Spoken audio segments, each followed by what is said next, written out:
want me to leave her? Leave her.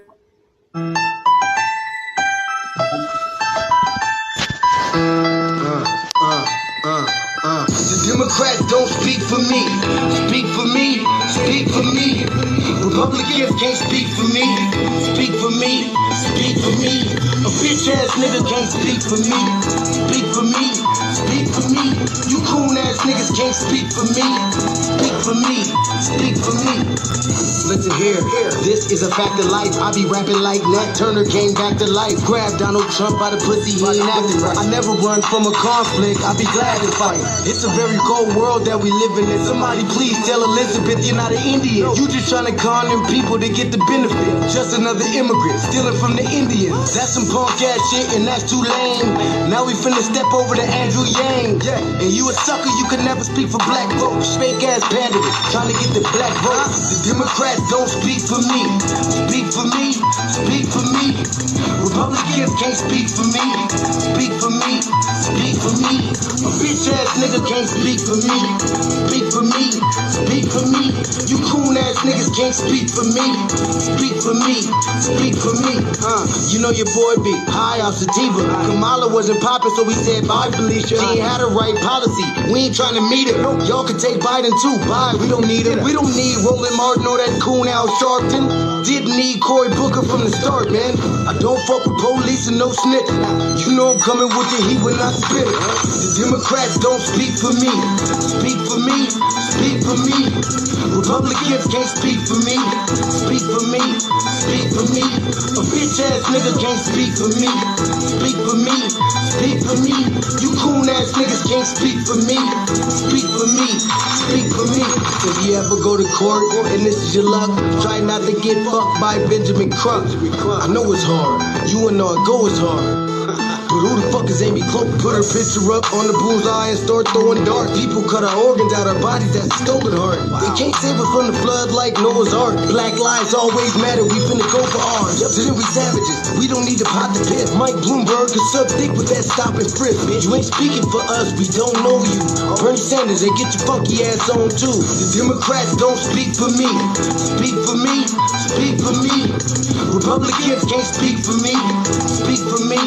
Speak for me. A bitch ass nigga can't speak for me. Speak for me. Speak for me. You coon ass niggas can't speak for me. Speak for me. Speak for me.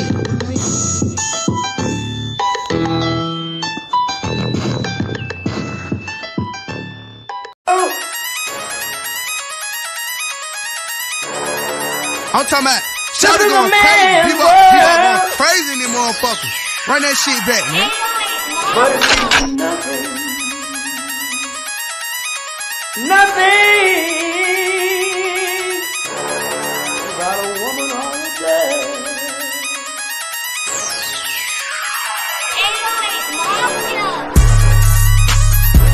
Man made the car.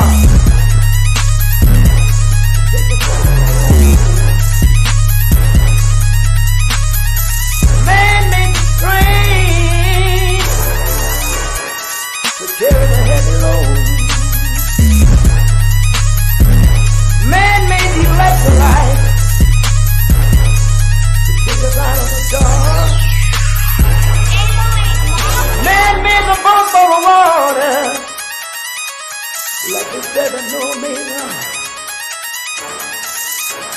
Man thinks about a little bit of baby girl and a baby boy.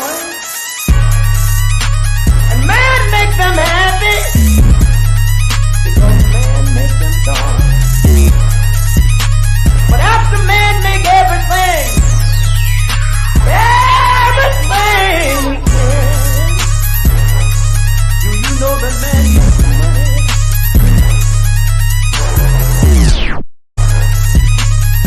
To buy from other men. This is a man's world.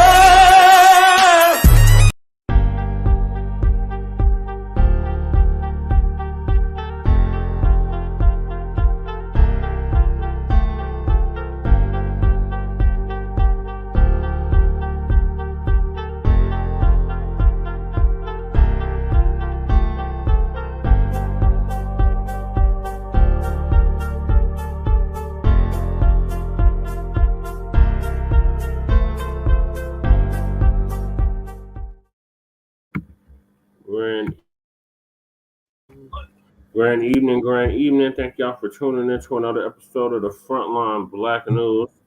I'm your host, Chan Krumah, and we're joined with the other host, Lady Che, and our West Coast correspondent, Shabaka Sankori, Shabaka's Black Experience Enhanced. Also, I'm the co-executive producer and co-host Dub. He is joining us via telephone this evening. And on this, why are you changing everything, Lady Che? Because why do you need that up? Why do you need it up? Because that's usually how we have it. No, it's not. Yes, it is. Sorry, man. It's just right in the middle of the screen. Go ahead, Jesse. Go ahead. Take it down. Just take it down altogether, please. I did. It took it down altogether. Okay. So, sorry about that, Black family. So this is season 4, episode 2, part 3 of the Front Line Blacc News, and we will be discussing the local news regarding our unhoused neighbors and illegal migrants situation. Yes, they're illegal. There's a right way of doing immigration. There's a wrong way of doing immigration. And Biden and the Democrats and these damn illegals from south of the border are doing it the wrong way. Me and Lady Che both know people that have just now got their visas that did it the right way. So there's a process to immigration, and these mugs have completely leapfrogged over everybody, and they have this entitlement complex, and they think that they deserve all this stuff, all these unearned benefits and free goodies and giveaways, just like the original illegal immigrants, the Caucasoids, that came over here in the 16th, 17th, and 18th centuries and 19th centuries. So we're going to give y'all the illegal migrant news and the unhoused neighbor sweeps and the illegal migrant sweeps. Denver Mayor Mike Johnston passed a $900 million plan for the illegals in Denver, Colorado. The counties to the south of Denver are working to overturn the immigrant-friendly sanctuary city status, and they are also suing the state. All that is for RVA. Okay, well that's great news, great news, great news. Yeah, that goddamn Mayor Johnson, that son of a bitch should be recalled out of there. Okay, because everybody. If we recall him, the white girl is gonna become the mayor. It don't matter. All that stuff about the mayor and everything. Can I please finish the introduction, please? Yes, that's the RVA stuff, though, cause I'm not done. I'm not done. Please, can I finish? Thank you. Yeah, I'm done talking. Go ahead. Tonight's Denver City Council meeting was filled with an action from Housekeys Action Network Denver hand regarding the mayor's new immigration plan. So those are the topics for tonight. Yes, y'all can go check out the RBA. Oh, so tomorrow's RBA topics. Literally, that's the whole queue. Just saying. All right, go ahead. I didn't know that ahead of time, Lady Che. So, and usually Mondays, that's what we end up talking about for the last 2 minutes. So, family, Chewbacca's gonna talk for me because I'm losing my voice. So you're gonna hear a lot of Chewbacca's gonna be commenting for us. He's on the speakerphone here at the dollhouse. So just so you know, Chewbacca's here. He's just under my banner. But okay, go ahead, Chewbacca. Greetings. Oh yeah. Okay, yeah, greetings to you all. This is Shabaka Sankori coming to you from Sin City. Okay, as far as these illegal immigrants is concerned, and they want to give these motherfuckers a right to vote and all that other type of shit, then they need to go on and cut the goddamn check, for reparations for us. And say, because this all-inclusive shit has not, will not, and it is not going to work. So for all you all-inclusive motherfuckers out there, you know what I'm saying? You're sick. You really are. It's because what they're doing is that they are erasing the struggles that our people went through during the civil rights era and the Black empowerment era. No, we are not the same. And you want to know something? I'm glad our people ain't the same as some of these other motherfuckers, is because that all-inclusion shit benefits everybody else except us.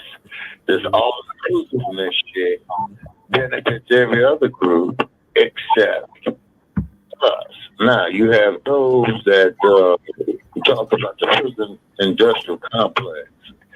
How come we're the main ones who make up the inmate population, in the jails and prisons throughout the major cities in the U.S.? Okay.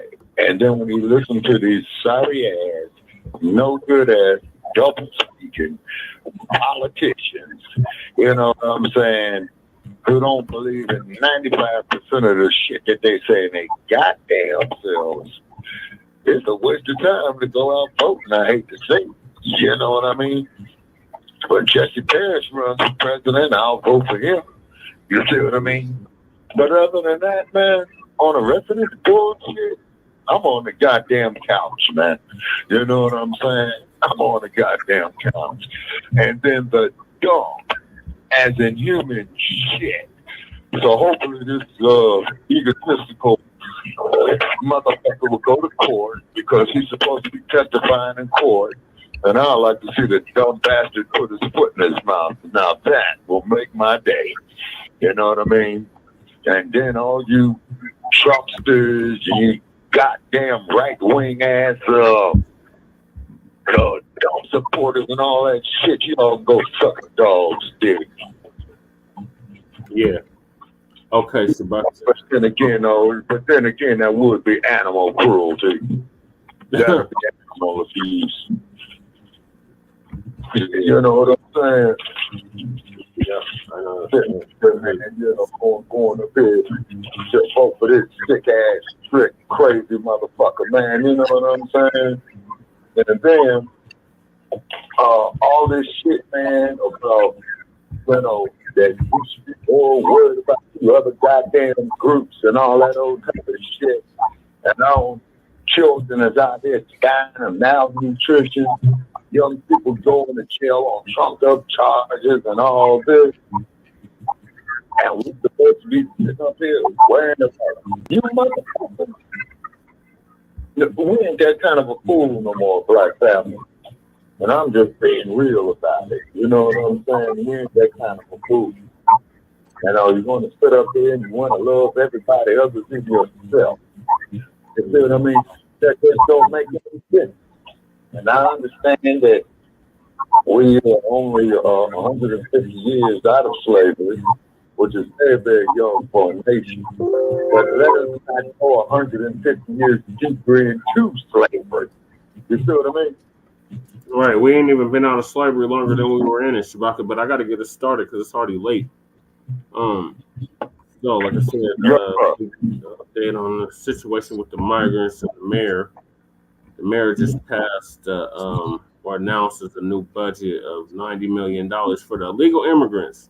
Where in the hell is this money going to come from? As we reported previously on our previous episodes of the Front Line Blacc News and the RBA, this is going to result in a lot of budget cuts. And they already had to cut a lot of programs already, so the youth aren't going to have nothing to do this summer. And we're already having shootings just about every day. So if they don't get this shit together by the time June, July, August come around, we're going to have another summer of violence, similar to what we experienced in the early 90s when I was a kid growing up in Denver, Northeast Denver to be exact. So I'm going to play the video from 9 News about this new budget proposal, which we already covered, but it's going to set up the rest of the queue. So here we go. Good afternoon. I'm Kim Christensen. Tom, thanks for joining us. It's 4 o'clock, and The city of Denver announcing new budget cuts today to pay for nearly $90 million that it plans to spend on migrant services this year. Now, these cuts are far less than the city's original estimates. Denver will also create a new plan to help migrants get jobs and find housing. 9 News reporter Mark Salinger spoke with the mayor today, and he breaks down how the cuts will impact you. Yeah, Tom and Kim, Denver is reversing its decision to limit hours at rec centers and will soon reopen all rec centers to full capacity. Summer programs at Parks and Rec will also return to full. It comes as Mayor Mike Johnston announces new cuts to city spending that are intended to be less impactful on the public. Now, Denver needs $90 million to pay for migrant services this year. The city says it's already found about half that amount. The remaining money will come from cuts that will impact every single agency in the city. Yes, even the police department, fire department, public safety department, everyone will be impacted. But a big chunk of that money will come from not hiring 160 jobs that are currently open right now. For context, the city has 13,000 employees. This shows you where those cuts predominantly come from. What you'll see here is the majority of those come from vacancy savings. Those are positions that were hard to fill or we were not on schedule to fill. Those vacancy savings are expected to save about $20 million. The city is also changing how it'll focus on migrant services. It will no longer run hotel shelters or a lot of the services that we've seen offered to migrants over the past year. Instead, Denver is changing all of that and will now run a new asylum seeker program, trying to give people the opportunity to apply for asylum and get work authorization when they get here. We're digging into how all that will work tonight on Next. In the studio, I'm Mark Salinger, 9 News. Well, it sounds like they're being very creative here. They bought themselves some time to come up with these concepts, but are they fully fleshed out? Yeah, they have to be creative because at the beginning of the year, we saw numbers like $180 million budget shortfall being thrown out. Now we're at about half of that, a $90 million budget shortfall, $90 million that they project to spend on migrant services. The reason that these numbers are decreasing is because fewer migrants are arriving at Denver. A lot of money still. Still a lot to deal with, a lot to cut. I wouldn't want to do it myself. Big job. Yeah. All right. Thank you, Mark. Right now, we're going to take a live look outside. We did see a dip in the temperatures today, not quite as warm as yesterday. Still pretty darn nice. And it is Wednesday. We're halfway through the week. Wait till you see Kathy's weekend forecast. Summer on the way. Well, and we're really talking about it's Wednesday, Kathy, but we are looking ahead to the weekend. Yeah, we are. We've been looking at the weekend since Monday, if I recall. Yes, correctly, and if I know you guys like I do. Yes, you know what? I've been thinking we're going to see our first 80-degree temperature, you guys. I'm going to stick with that. You won't see that everywhere. At least say the driver is also upper 50s now. Talking about in regards to that. All right, so I'm gonna play another clip from the show that he was just talking about.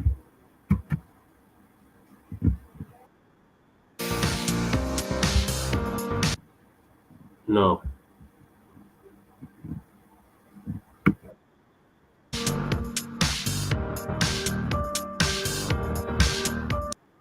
We have a remaining gap of about $89 million. Mayor Mike Johnston announced the spending cuts while also allocating $90 million to migrant services this year. Denver still needs to find about half that money. As a result of that, we only need to propose today a package of $45 million in cuts to help meet the remaining budget need for the city. The cuts are far less than the $180 million originally feared in January, yet they still impact every agency in the city. The Denver Police Department will cut nearly $8.4 million, which amounts to about 2% of its yearly budget. Chief Ron Thomas says there will be no change in the number of officers deployed to the street, no changes in recruiting, and no changes in public-facing services. We were able to make sure that we provide all of our core services without having any impact on the budget at all. For months now, rec centers across the city have been operating with limited hours. Denver is now changing course on that, rescinding all cuts to the agency. All rec centers will be fully open before the summer. The city will not fill 160 vacant jobs. That's expected to save nearly $20 million. There will be no layoffs or furloughs. Yet some of the most public budget cuts that were announced earlier this year cannot be brought back. What about the flowers? Are those coming back? People care. Some of the flowers we missed the window to plant, and so those won't be replanted. Some they'll continue planting. While all the parks may not have flowers this summer, the rest of the city will be spared from many of the budget cuts that were originally feared. Building this into a model that Denver is proud of and we think the rest of the country can learn from. So thank you so much for having us. Have a great day. The office with the highest percentage of money cut from its budget was actually the mayor's office taking a nearly 10% cut, Kyle, to pay for these migrant services. So obviously, it's a fiscally responsible thing to plan for a worst-case scenario. But how did they cut the proposed migrant services budget in half in 4 months? The answer is fewer migrants are coming to the city, but the city is also cutting the services that they're offering. Let's get deeper into that with Angeline McCall now. So Angeline, the city is basically going to draw a line between the migrants who have previously arrived and those who arrive later. Yes, and the line is today as of midnight. The city says that the people arriving today have unique challenges compared to the people who came last year, for instance, who qualified for temporary protected status in some cases. Instead, those arriving now have to apply for asylum, then wait 6 months to get a work permit. So this program is designed to help them in that waiting period. The city will do a count today. Everyone in shelter or transitional housing will have priority for this new Denver asylum seeker program. But if you're not in the shelter today and you get here tomorrow, for instance, then you'll pretty much be on your own here. It's a program the city promises will give more help. So this is why we built this model around the needs that folks have around a 6-month wait for work authorization. Mayor Johnston says it will offer intensive resources to roughly 1,000 people in shelters today. We will have a limited number of slots to be able to do that because these services require more time. Johnston says the city will help and pay for migrants to apply for asylum, then assist with housing, workforce training, and food assistance. We think this allows us to deliver a win-win. Yoli Casas with Vive Wellness, who's been doing this work since 2022, says weeks-long stays at hotel shelters isn't working anymore. We know that it's just not sustainable, and we're finding more and more people that you can't get your life together in 1 month. The people in shelter today are the lucky ones. They'll be in the pilot program. The ones who get here tomorrow will now get 3 days in shelter compared to families who got 42 days. That's the hardest. I think that's my nightmares. But I feel like what will look like is this. They'll arrive. We have enough time. Maybe I think that we're given a 72-hour shelter to communicate, sit down with those families. Advocates worry the impact it will have. We have to continue sheltering migrants for their success. V. Reeves is with Housekeys Action Network Denver. By suggesting that they only have 72 hours of authorized shelter stay, after which they get a ticket out of town, or what? The or what is that people will turn to the streets. People are not looking to move on. Migrants say it will be worse for the people who arrive here later. No es ayuda, no, porque no está haciendo nada. Raul just got to Denver a couple weeks ago. He's no longer in shelter, so he won't qualify for the new program. No tenemos un hogar, no tenemos la ayuda, de verdad no tenemos la capacidad de sostenernos porque no tenemos trabajo, pues me entiende. Meaning some today will get the help they need, and others will inevitably be left out. A spokesperson for Mayor Johnston said that they recognize there is a chance encampments and living on the street can happen. Johnston said that they have staff from Denver Human Services at the border right now telling migrants that long-term sheltering is no longer happening in Denver, and to make sure to be aware of that if you plan to come here. Trying to counteract the narrative that people have spread down the chain that Denver is a welcoming place to come. But for now, this program is at capacity for the moment. Roughly 1,000 people. Count will be tonight at capacity. But then we asked, what about, would you reevaluate in 2 months? They said potentially, no date for that. Not sure how many spots would open. And so at this point, time will tell. All right, Angeline, Mark, thank you both. Frustrated with Xcel Energy lately? Colorado's utility regulators are... Yeah, the rates are ridiculous. Shabaka or Lady Chetty, y'all want to say anything about what we just heard? Yes, sir. Okay, before I make comments on that here, Reverend Che, it's just that cross my desk right out of the way. Okay, folks are sitting in individuals earlier today to shut down the Golden Gate Bridge in San Francisco. Okay, and also doing the same thing, I believe. It's kind of like, the phone's kind of like, yeah, it's kind of staticky. Yeah. Okay, so I don't know. And then also, Computer, I don't know. You sound kind of choppy, Shabaka. Yeah. Right. Okay. All right. And so therefore, some of these migrants going on.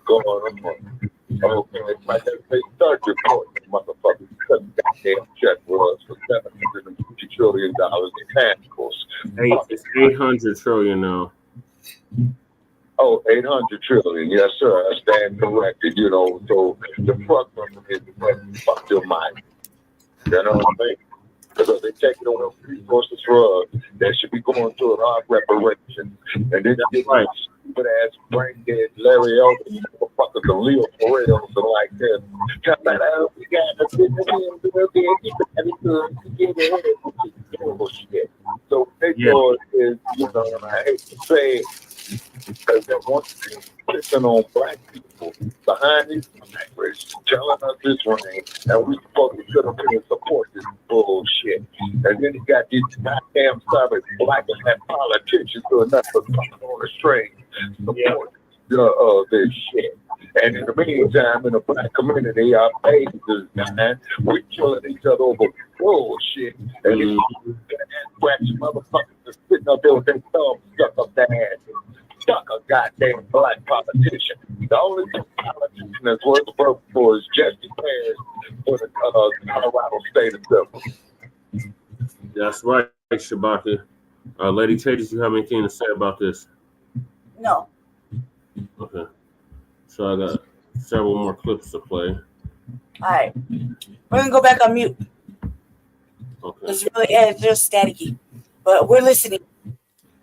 Okay, so in response to this budget,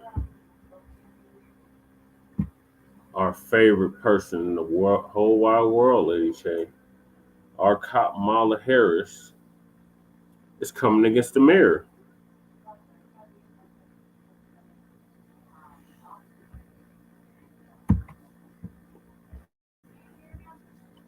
I can hear Denver Mayor Mike Johnston getting some pushback tonight after unveiling his new city asylum program for new immigrants yesterday. Denver 7's Brandon Richards shows us why some advocacy groups believe it will make the crisis worse. Well, the mayor says he hopes his new plan is something that other cities facing similar problems will be able to replicate. But immigrant advocates say the mayor's plan is short-sighted and uninformed. I think this really represents a new moment for Denver. Denver Mayor Mike Johnston's new plan is a scaled-back version of his original plan, meant to help immigrants find apartments and food and help them find jobs. Be somewhere around 1,000 that will enter into the program as we launch it in the next few days. But the city's also now limiting how long new immigrants can stay in the city's shelters. Instead of 14 to 42 days, the city will now limit stays to just 24 to 72 hours. What this does is both make sure we serve the folks we have well, help them get connected to work, and have, we think, a model for other cities to replicate on how to serve even those folks with the most difficult path to get them into work authorization. The mayor has a habit of calling a lot of his initiatives successful without the outcomes being measured. Former Denver mayoral candidate Lisa Calderon has been critical of the mayor's handling of the immigration crisis. I don't think the rest of the country is looking at Denver as a success. And she's worried about where things go from here. I've let the mayor know directly that we are very concerned about migrant children being on the street this summer. His response is it's not happening, but we have on the ground advocates who are saying otherwise. She's not alone in her criticism. A group of nonprofits helping immigrants are calling the mayor's new policy short-sighted and uninformed. In a statement, they said the policy will undermine the effort and successes of newcomers, nonprofits, and new. Okay, so these are the organizations right here that need to be put on blast for this shit. Our good brother, Great Black Shark, a few weeks ago, probably a month ago, was like, we need to really go in on these nonprofits that are facilitating this shit. So we got American Friends Service Committee, which I'm familiar with because when D-Hole was first got his start, we used to share our office with them.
Okay, what about now? Sorry, y'all. We're having technical difficulties. The power just went out in Lady Che's room.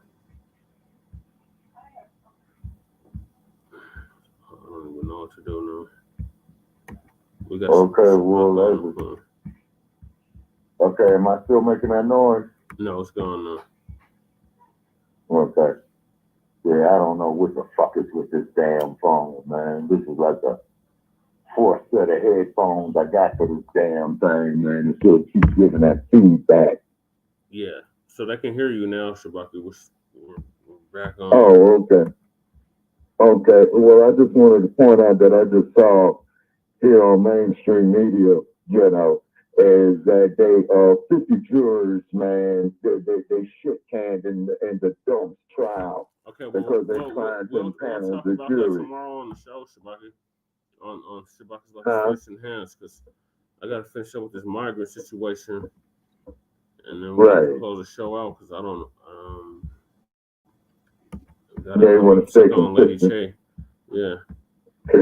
Mm-hmm. I had paused it Okay, here because I so- wanted to showcase these nonprofits that are facilitating That are this. supporting these migrants? Yeah. Okay, then what should happen to every last one of those goddamn nonprofits that support those fucking migrants, they need to have their damn 501c3s pulled for a problem with national security. I agree, Shabaka. So And we know, and we know damn well they're not going to do it, but I'm just exposing the hypocrisy of it. You see what I mean? Yeah. Here they're going, you know, bending over backwards for these motherfuckers, man, but they don't want to give us reparations. Exactly, Shabaka. So, like I said, American Friends Service Committee, they used to share our office with D-Ho when D-Ho was in its infancy. And then we got Colorado Immigration Rights Coalition, Casa de Paz. Then we got Denver Justice and Peace Committee, and Housekeys Action Network Denver, or HAND, and El Guapo Vita. They need to all have And their every last one of their 501c goddamn status. 501c3s need to be pulled. Yep. Say, So they said it says the new policy. They said the new policy will undermine the effort and successes of newcomers. That's what they're calling illegal immigrants, nonprofits, and mutual aid networks, and create more housing scarcity in the newcomer community, illegal immigrant community, whatever the fuck that means. And just take their ass back to the fucking homeland. Okay. So basically what they're saying, Brother Che, is that they're more worried about these goddamn migrants coming in here, man, and these illegal motherfuckers, man, than as opposed to giving us reparations. Yeah, and they're more focused on them goddamn illegal immigrants than they are actual citizens. Yeah, right. And then that just goes to prove the power structure's more hypocrisy of it. Mm-hmm. So why in the entire fuck would I sit up there and endorse Joe Biden? Never. Exactly. Why the fuck would I support an asshole like Joe Biden? And keep in mind, I damn sure don't support the orange dude. You see what I mean? Because The orange dude did fucking say over he the was court going to system. deport these motherfuckers. He said he was going to do mass deportations if he became president. The orange dude? Yeah, he said he was going to do mass deportations. Fucking sleepy Jim Crow Biden didn't allow 7 million of these motherfuckers in the country. Okay, then here's what the orange dude needs to do. When if he gets reselected, right? Notice I said reselected and not reelected. Yeah. If he gets reselected, then what that motherfucker needs to do, as soon as he comes up off the goddamn U.S. Capitol, after they swear his ass in, then he should be ordering the goddamn Justice Department and the FBI, the Border Patrol, and Immigration, right? Immediately start grabbing every last one of them sons of bitches, man, throw them back across the border and put the goddamn National Guard up there, man, locked and loaded. And then when them sons of bitches come back, start busting some goddamn caps in their ass and watch how fast that shit stops. Yeah. All right, let me finish this video. Like 30 seconds left. Works and create more housing scarcity. Instead, he's taking a very high level viewpoint and doesn't really understand what is happening on the ground. What's happening on the ground will likely be highly scrutinized as the city tries to implement this new strategy. In Denver, Brandon Richard, Denver 7. We asked the mayor's office for a response to the criticism. A spokesperson said, quote, "We're proud of the support we've been able to offer so far, but without federal dollars, Denver..." You're not going to get federal dollars. You're breaking federal law. How the hell you gonna get federal dollars and you breaking federal law? It makes no sense. It's called hypocrisy. What are you doing? Yeah, it's called hypocrisy. Just keep talking. I'll be right back. And then these damn coon-ass politicians, man, you know what I'm saying? They're more worried about, these other motherfuckers, man, than their own people. You know what I'm saying? Hold on. Just keep talking, Shabaka. I got to check on Lady T. I don't know what the hell she's doing, but just keep talking. Okay. All right, so therefore, ladies and gentlemen, they got mainstream media up here with some sellout looking weird motherfucking reporter got skinny jeans on and shit like that. And old Donald Duck Trump, they just kicked off 50 prospective juries for him.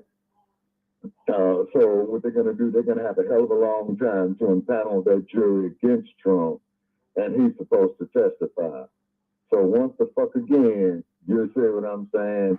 This dude is pimping the system, but they want us to sit up there and be all obedient and all this old kind of shit and complacent, okay?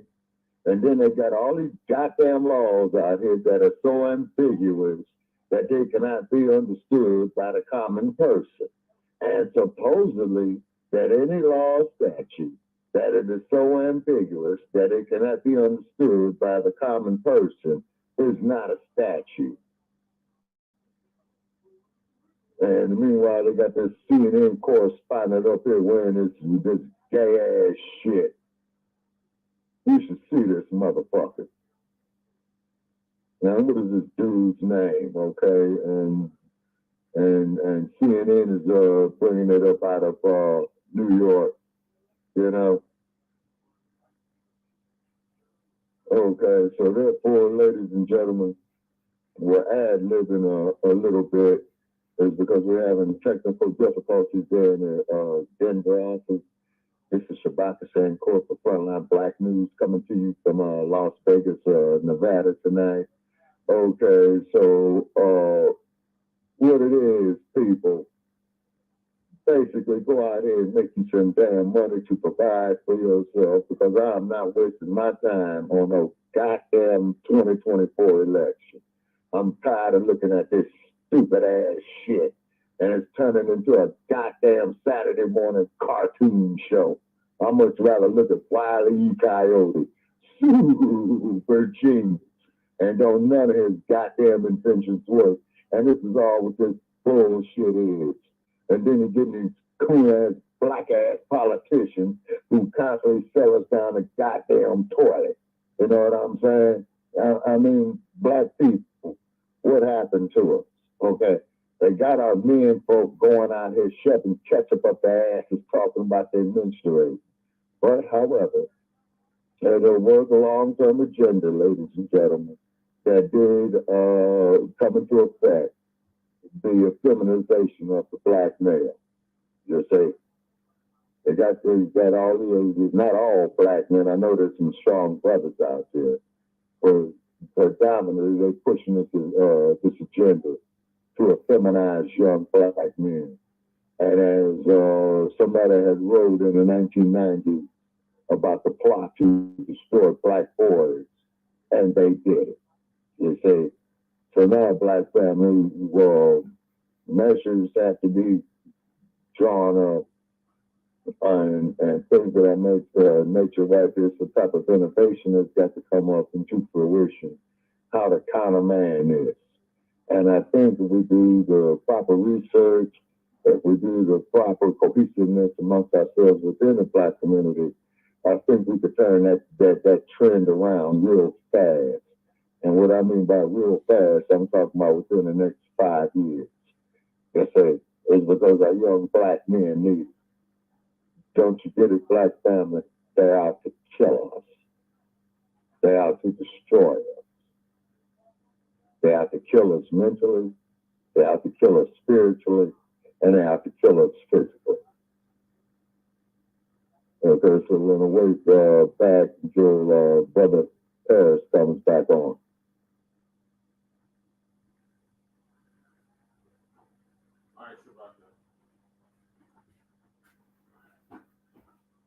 I got some more clips. Okay.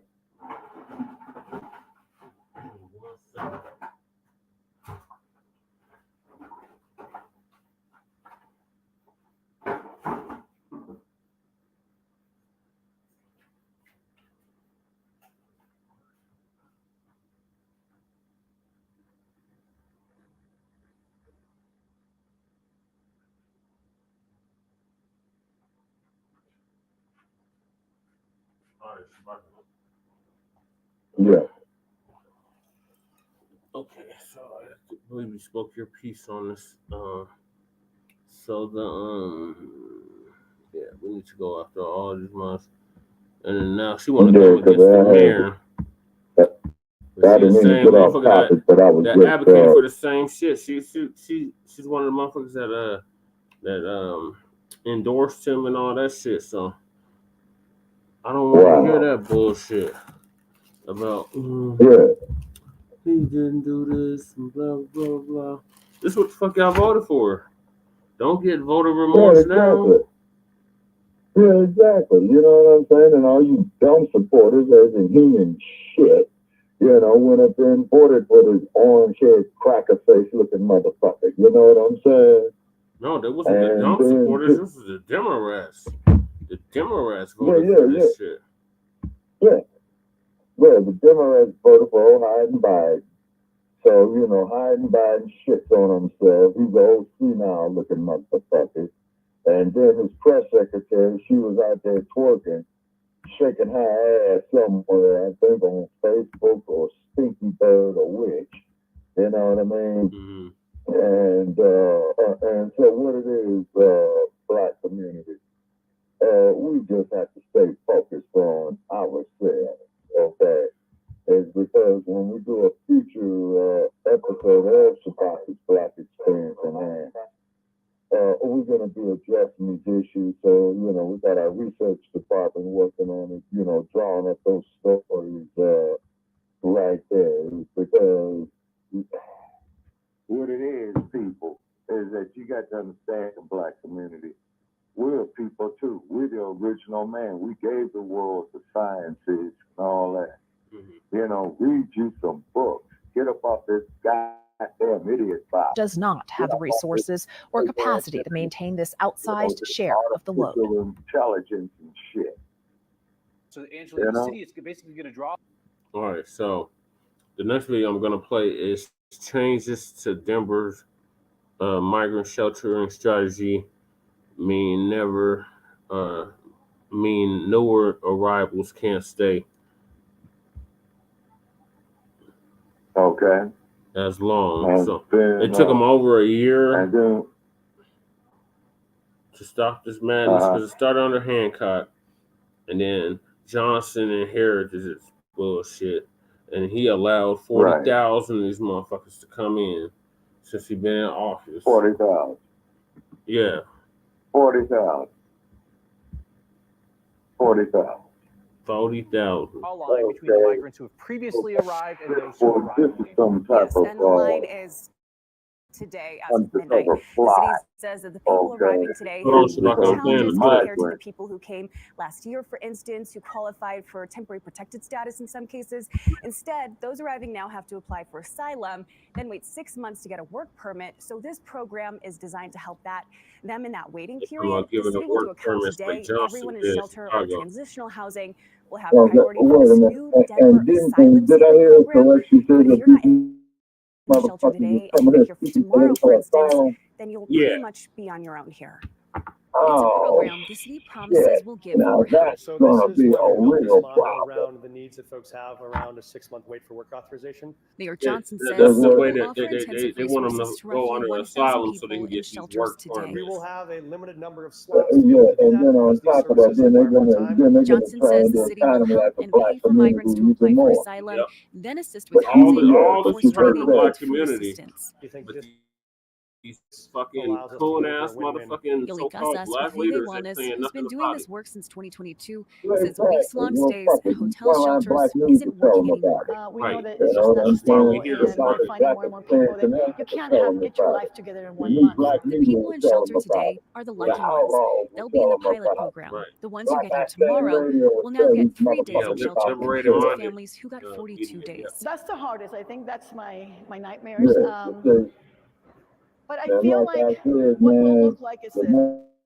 They'll and more arrive. that I hear We have this enough shit time. here, Maybe I brother think that Jack, we're given a 72-hour I'm shelter stuck here on to the couch, communicate, sit man. down with those families. Advocates worry the I mean, impact it's a it will waste of my have. We have goddamn to time. Hold on, continue I'm a sheltering motherfucker who's migrants got to for give their me success. V-Reese is with a Housekeys damn Action something Network to go Denver. out By and vote. suggesting that they only You have know? 72 Yeah, playing this hours of clip. It's hard authorized to hear the shelter clip and hear stay, you understand. Yeah. after which they get a ticket out of town, or Mm, what? mm, mm, The mm, or what mm. is that people will turn to the streets. People are not looking to move on. Migrants say They it will need be to move the worse fuck for the on. people who That's what arrive the here fuck they later. told us. Ayuda, no. Porque no Yeah, exactly. Raul just got to Denver a So couple where's weeks the What are you ago. Denver He's Police no doing? longer in Department at, shelter, you know, so he these won't qualify for motherfuckers the are program. fucking terror champions. un hogar, no tenemos la ayuda, de verdad no tenemos la capacidad de sostenernos porque no tenemos Shit trabajo, is pues, ¿me crazy. entiendes? Meaning some today will get the help they need, and others will inevitably be left out. A spokesperson for Mayor Johnston said that they recognize there is a chance encampments and living on the street can happen. Johnston said that they have staff from Denver Human Services at the border right now, telling migrants that long-term sheltering is no longer happening in Denver, and to make sure to be aware of Yes, that. it will. Go back in the Trying to room. counteract the Now. narrative Go back in the that room, spread please. down the chain that Denver is a welcoming place to come. But for now, this program is at capacity for the moment. Roughly 1,000 people. Count will be tonight at capacity. But then we asked, what about, would you reevaluate in 2 months? They said potentially, no date for that, not sure how many spots would open. And so at this point, time will tell. All right, Angeline, Mark, thank you both.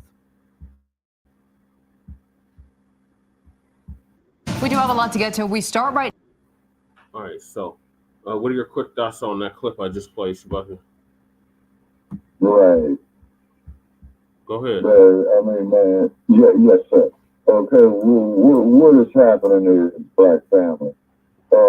It gives us, okay, this shit is spiraling out of control. And we got to save ourselves. And I'm calling on all black media to address this issue. Okay, is because it's clearly evident, man, that they hate us, that they despise us. Okay, so we got to quit killing ourselves. Okay, so I'm asking, you know, for all the street organizations from New York to LA, black men, we all we got, man. We're all we got, you know. So we got to build a coalition, you know, amongst ourselves, because these motherfuckers are out here to assassinate us. They're out here to kill us. Chase it. And I don't give a fuck about Hollywood, you know what I'm saying? These motherfuckers are out to kill us. That's what they're doing. They say, and then from what I understand on this international front, is that the Iranians had leveled some type of warfare against the Israelis and what have you. So we're keeping an eye on that story right there, because that could inadvertently affect us. And calling on the continent of Africa, get rid of them goddamn neo-colonialists. Yeah. Because these sons of bitches will blow up Africa to save themselves. What are your thoughts on what they just discussed on the clip about these illegals and these work permits? Okay, I think it's wrong. They need to start recall elections against every damn politician who's eligible to be recalled who support that shit. Reparations first. Black first. You see what I mean? Because we're getting sick and tired of these motherfuckers for the last 50 goddamn years. You know, keep pushing our agendas to the back or the paper pile. But yet, though, you all want to go out here and deal with these other motherfuckers. Say, but however, these corporate giants, and I'm quite sure Silicon Valley would do the same thing, are systemically bringing these motherfuckers here to get them for the cheap labor. You say? That's what it is. They're getting them and they're going to train them for skilled labor and what have to prop them up. You see what I mean? But they don't want to do shit for black folks, you know? And this is why these motherfuckers hate us. Because we're going to stay on their helmets about it. You see? But they want us to be more sympathetic with these other groups as opposed to us taking care of business for ourselves. See? And this is bad, real bad, real bad. Yeah, it really is. Yeah. Okay, so what's our next topic, Brother Che?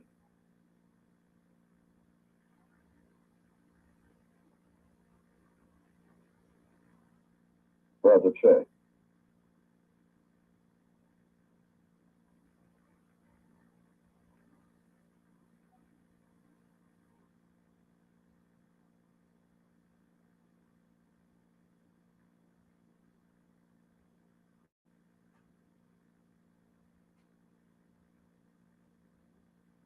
Brother Che, are you there?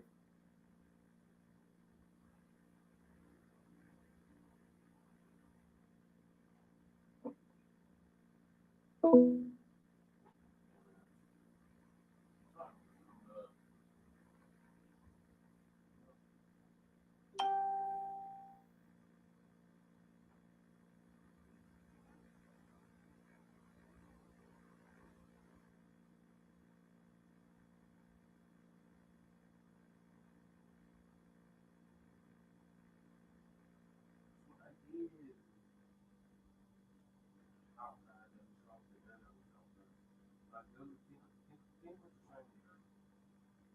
was even in the studio, man.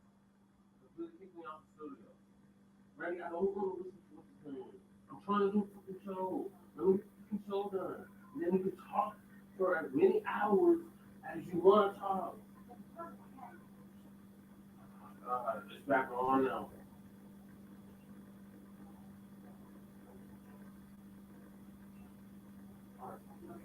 All right. Sorry, y'all. Chewbacca hung up. A lot of dysfunction going on. I gotta call Chewbacca, bro. God.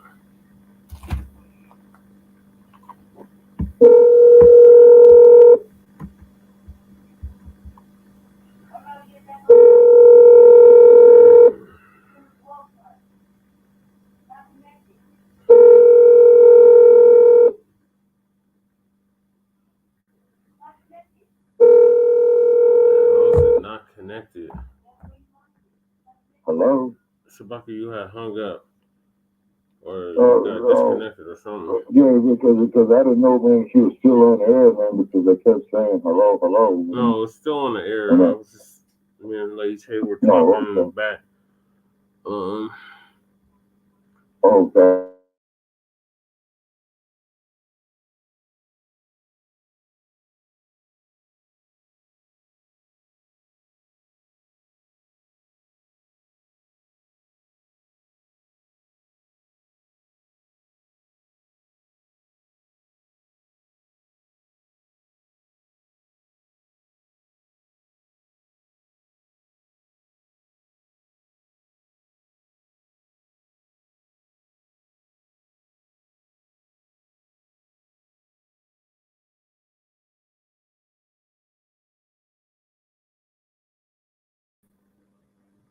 And I'm trying to get them asylum get them to seek asylum so they can get work permits. And they keep talking about they can't sustain this unless they get federal dollars, and they're not gonna get federal dollars because they're breaking federal law. So how do you expect to get federal dollars when you're breaking federal law? Yeah, right. See, that's the hypocrisy of this Biden machine. You see what I mean? Okay, so what it is here is that I advocate stuff building more black businesses, turn your backs on these migrants, protect yourself.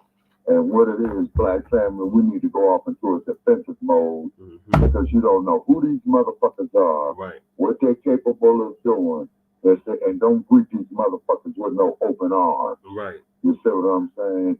You know, you stand on your square, and when they approach you about any goddamn thing, asking for some of your resources, say, man, get the fuck up out of here. Right. I mean, we're so quick to do it with ourselves with that, so let's do it to these goddamn migrants.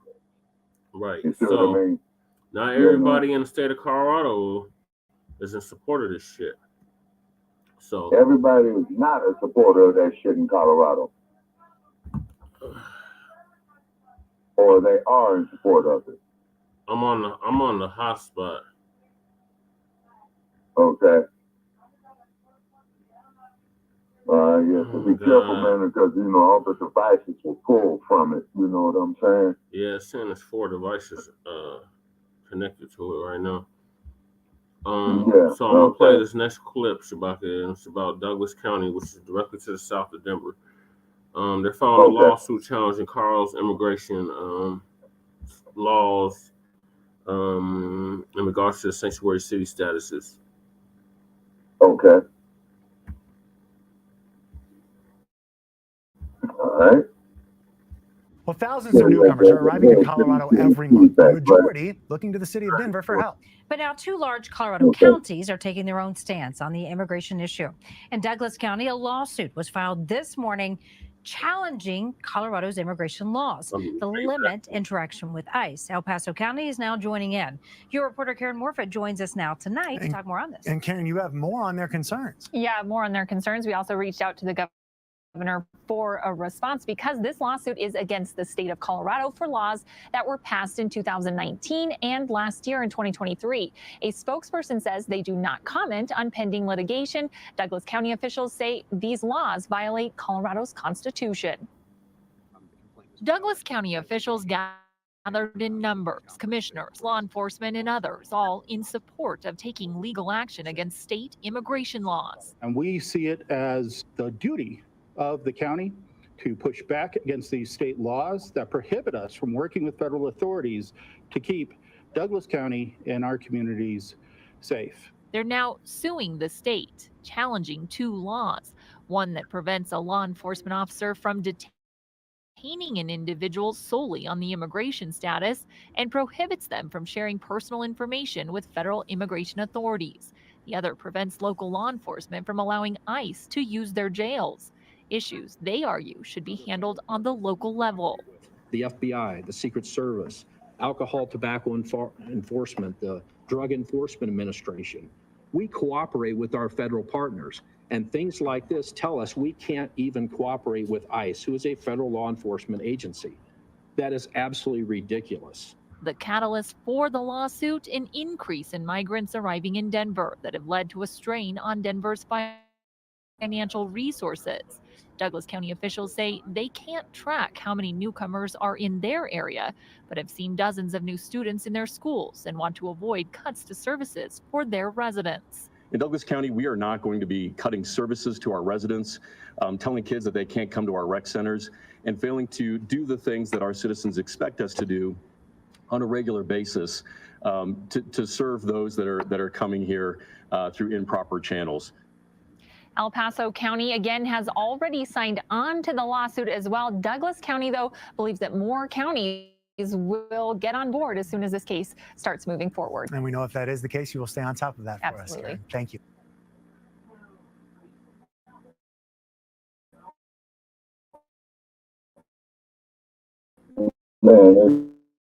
Protests and pushback against Denver Mayor Mike Johnston's plan for new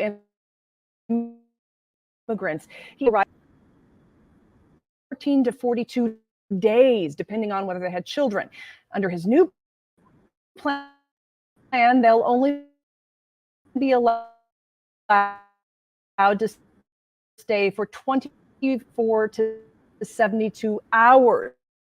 But there's also a new program. Have to replicate on how to serve even those folks with the most difficult path to get them into work authorization. So the plan's not sitting well with some local advocacy groups and some new immigrants. Denver 7 Sam Pena was at a protest. The people united will never be defeated. Denver's new immigrant policy is the center of controversy. No digan que todo está bien. Last week, the city shortened the time people can stay at immigrant shelters from between 14 to 42 days to only 24 to 72 hours. Yo creo que eso no es suficiente para que las personas puedan recibir una respuesta. It's a concern for Willie Bastidas, who migrated to Denver several months ago and organized this protest at the South Zunai shelter. I just see them walking around, nowhere to go. It's frustrating. Willie received help from Daniela Morales and her family, an immigrant family themselves providing food for the protesters out of their truck. We want them to stay. We want them to have a nice life here. The change by the city offers immigrants who arrived before April 10th a new 6-month asylum seeker program as they wait for a work permit. While others facing this crisis demonized our new arrivals or ran from the problem altogether, we did something different. Mayor Johnston says the change will allow them to provide more help, such as workforce training, food assistance, and of course, housing. This decision on behalf of the mayor is like a slap in the face. But V. Reeves with Housekeys Action Network Denver says it's insufficient since the 6-month program is only available to 1,000 people already here. We're preparing for thousands more folks on the streets. Limiting resources. Y'all didn't give a fuck when it was us on the streets. This is the shit I'm talking about. Yeah, the hypocrisy is real. No one is illegal. That's a bunch of bullshit. And you talking about abolish borders and you don't have a country then. You can't pull this shit in other countries. Exactly, because if you was going into another country, man, they'll kill your ass for crossing their borders illegally. Right. You know, they look at a motherfucker crossing their borders illegally as an act of war. And that's exactly what it is. Yeah, exactly. And then on top of that, then when it comes to us, you know, they look at us like something that's wrong with us is because we want to be self-sufficient. See, so the hypocrisy is real, man. And I'm on the couch.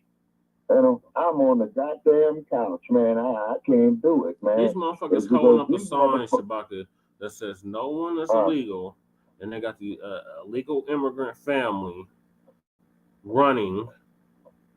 And underneath that, it says abolish borders. Y'all out y'all rabbit ass minds. Yeah, absolutely. But they don't want to give us reparations. But they want to do that shit. But they don't want to give us reparations. This for new families. Contenta con la decisión para quedar aquí en Denver? Sí. For Denver 7, I'm Sam Penn. Well, you can take your ass back to fucking Venezuela. Black politicians that you're going to have at the Congressional Black Caucus.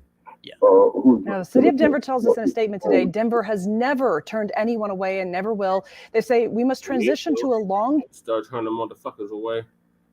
We must transition to a long-term model. Don't stop bringing in motherfuckers. How about that?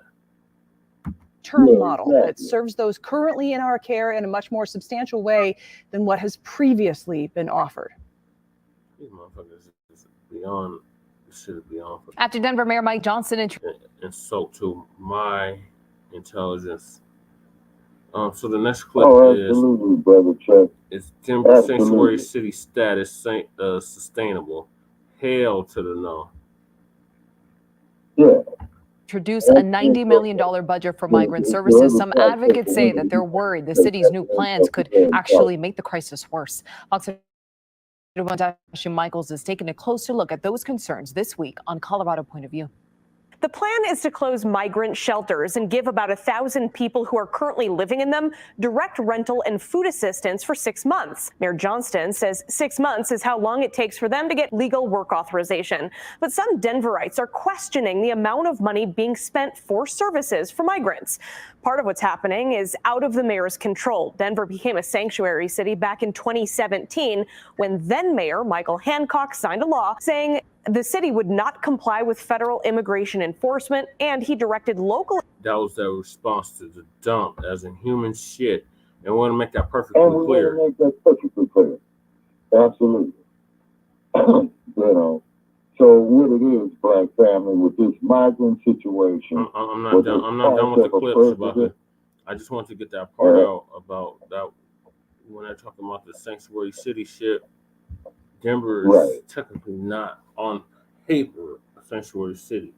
It was because of freaking Hancock, where he said, "Oh, we're a city open to immigrants. We won't turn no immigrants away." But in order for it to actually be a sanctuary city, it would have to be a vote of the people, and there was no vote brought to the people on the shit. So every city that's supposedly a sanctuary city in these sanctuary states, the voters, the registered voters need to overturn this shit. Run referendum. Run referendums to overturn this shit, like they were attempting to do in Chicago, and the punk ass city council and mayor vetoed the bill, so they couldn't bring it to the people to overturn. Agencies to help people. Right, so they're playing this political game, and then you know they got. I still got like a minute left of this clip to play, Shabaka. All right. People living here legally. Now, 7 years later, the city is dealing with a much different situation.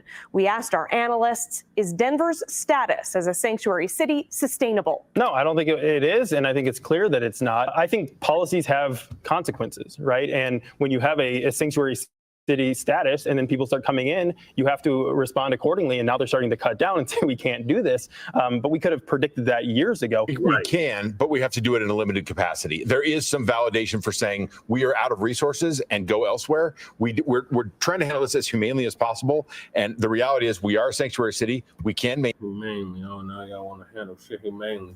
Don't give a fuck about Man, them motherfuckers is coming up with a bunch of double speak. Maintain it. We should, just morally and ethically. You can catch that full conversation on Colorado Point of View. It airs at 7:30 Saturday night, and again at 7:30 Sunday morning on our news partners, Channel 2. Ashley Michaels, Fox 31. Two Colorado counties are now suing the state over two laws that prevent local law enforcement from helping federal authorities on immigration enforcement. Douglas and El Paso counties filing the suit today, challenging two laws from 2019 and 2023, calling them unconstitutional and illegal. Those laws do not allow local law enforcement to arrest or detain someone based on their immigration status or help federal authorities with information about someone's immigration status. The Douglas County Undersheriff says current crime rates in the county are low. Meanwhile, the district attorney says this lawsuit hopes to keep those numbers where they are while not pinning the blame on migrants. See, these crackers, they want to keep that shit lily white. They don't want the illegals in there, in their counties, and in their communities, which they put them right in the heart of our communities. Yeah, exactly. You see, so what they're doing is Dr. Claude Anderson has said, is that these migrants are the new Ku Klux Klan. And also, too, these migrants are going to drain all kind of city, state, local, state, and federal resources for that. Thus, you know, taking even more away from the Black community. And then you get these assholes who get up there and say that George Floyd scholarship violates the Civil Rights Act, you know, because it's discriminatory against whites. Now, first place, you white-ass hypocrite motherfuckers, you sons of bitches used to sit up there and say, America is not a racist country. Okay, but when you say a goddamn term like reverse racism, then that means you're white stinking asses recognize that there is racism in this country, and you motherfuckers are not being discriminated against because this shit was built for you motherfuckers at the expense, of the African slave, at the expense of the so-called Native American people here when you came in and invaded their land with your filthy, stinking, nasty, non-bathing asses. See, because like I said, let one of them motherfuckers. To be clear, my goddamn door. The idea that all of our crime in this state, of course, is not driven by immigrants. That's certainly not what people are suggesting here at this podium. Douglas County says it has no idea. That's exactly what y'all suggesting. And y'all don't want them in your communities. But y'all don't have no problem putting them in ours. Exactly.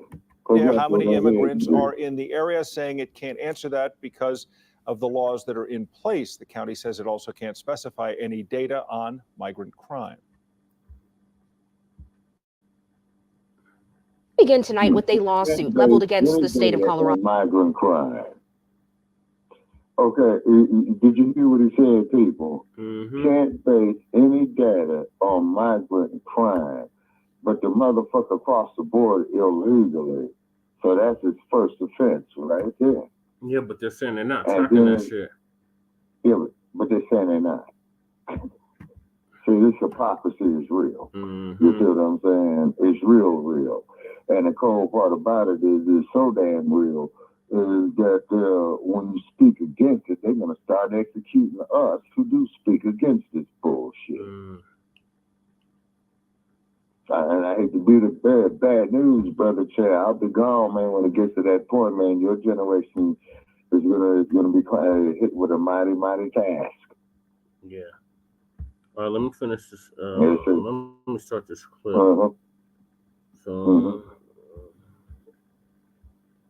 I think it's the same thing. It's just a different local news. Douglas County says it's taking legal action over what it's calling unconstitutional immigration laws. Denver 7's Veronica Costa was in the room when county commissioners announced that lawsuit and tells us why they're doing this. Federal policy. In another move to prevent an immigrant influx in Douglas County, commissioners now suing the state of Colorado. We are here today drawing a line in the sand. The lawsuit, filed Monday morning, challenges two laws signed by Governor Jared Polis in recent years.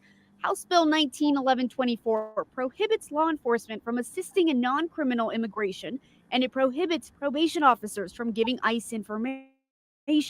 House Bill 231100 prohibits local governments from entering agreements with the federal government for immigration enforcement. Commissioners say the purpose of this lawsuit is to show those laws are, quote, unconstitutional. They say local law enforcement should undoubtedly have the ability to communicate with federal partners like ICE. I would really like to see more information sharing so we can act upon what we learn from our federal partners, and they can act upon what they learn from us. El Paso County also joining the lawsuit. And while leaders there too say this is about keeping their community safe, they also say they're not inherently calling immigrants criminals. What we are saying is that we are concerned about our inability to communicate effectively with federal authorities that we work with on a regular basis. Denver 7 reached out to the governor's office for a response, though in a statement, a spokesperson said the governor's office will not comment on pending litigation. Douglas County commissioners ultimately adding they don't want a surge in immigrants in that community like the one in Denver months ago, though making it clear they don't know if or how many new immigrants are in the county. The trouble is, again, we don't know who is here. In Douglas County, I'm Veronica Costa, Denver 7. How the hell y'all not know who's there? That's a lily ass white motherfucking county, Shabaka. They know exactly who the fuck is there. Yeah, those are the ones that as soon as we set foot on their fucking county, what are you doing here? Are you here for business? Do you live around here? If you don't, why are you here? It's one of those kind of fucking counties, cities, because that's where Castle Rock is. Right, I passed Castle Rock. Remember, we did that story like a year ago the white girl that had the mixed children, and the kids were being terrorized at the high school. Okay. By white students. Yeah, and the mother refused to take them out to school. Talking about, this is where I grew up. I want them to have the same opportunities as me. Type of shit. I don't know. I don't even know what ever happened with that. That chick was super clout chasing. They probably suppressed it. Number of new immigrants arriving in Denver is way down compared to previous months. According to the city, just 9 people arrived. Look at this shit. So it says migrants arrived yesterday, 22 as of 2 days ago. Migrants arrived today as of yesterday, now 9. Total migrants served by the city, 40,977. Damn. Migrants currently sheltered, 838. Because remember, they're closing down the shelters now. Today, 22 arrived yesterday. Late last year, hundreds of people were arriving in Denver each day, and thousands of new immigrants were being sheltered by the city. Tonight, the number of new arrivals in Denver shelters stands at just over 800. Part of the reason we're seeing fewer immigrants in shelters is a new policy which only allows them to stay in shelters for 24 to 72 hours. That's down from a previous rule allowing stays of 14 to 42 days. It's part of a new plan announced by Denver Mayor Mike Johnston. Advocacy groups and immigrants gathered at a rally yesterday on Zuni Street to protest that new plan. Johnston says it will provide resources and 6 months of housing to immigrants, but those against the plan say it only provides housing to 1,000 immigrants and only for those who arrived before April 10th, leaving new arrivals with far less resources. Man, they need to make a mandatory law there in Denver. To go to those bus companies and Amtrak. Yeah. To put the motherfuckers back on the goddamn Amtrak and buses and have them straight back to fucking El Paso and kick their asses right back over the fucking border. Well, El Paso was sending them here. Greg Abbott said, "Oh, well, you go to the sanctuary states, you go to the sanctuary cities," and then Johnson, he was putting them on the buses to Chicago and New York. Johnston over there was over there a few months back talking about, yeah, come on in. Johnston was like, yeah, come on in. We're 600 miles north of El Paso. Just take I-25 north. Brother, hey, man, there's your work right there, man. That's your recall effort against that motherfucker right there. Yeah, That's right there. If he gets recalled, though, go to the white girl. Kelly okay.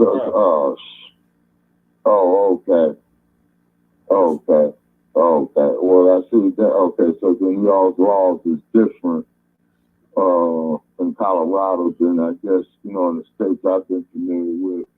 Because I do know, man, like they would have a recall and then they would put down, who they would like to have, as the chief executive, in the recall. You know what I'm saying? Yeah, here it's the top two. So whoever's the top two, that's who gets it. So Johnston won, and second place was Kelly Bruck. And remember, they had one all the way to a runoff. And Johnston, after getting that $6 million from Bloomberg, won. Right.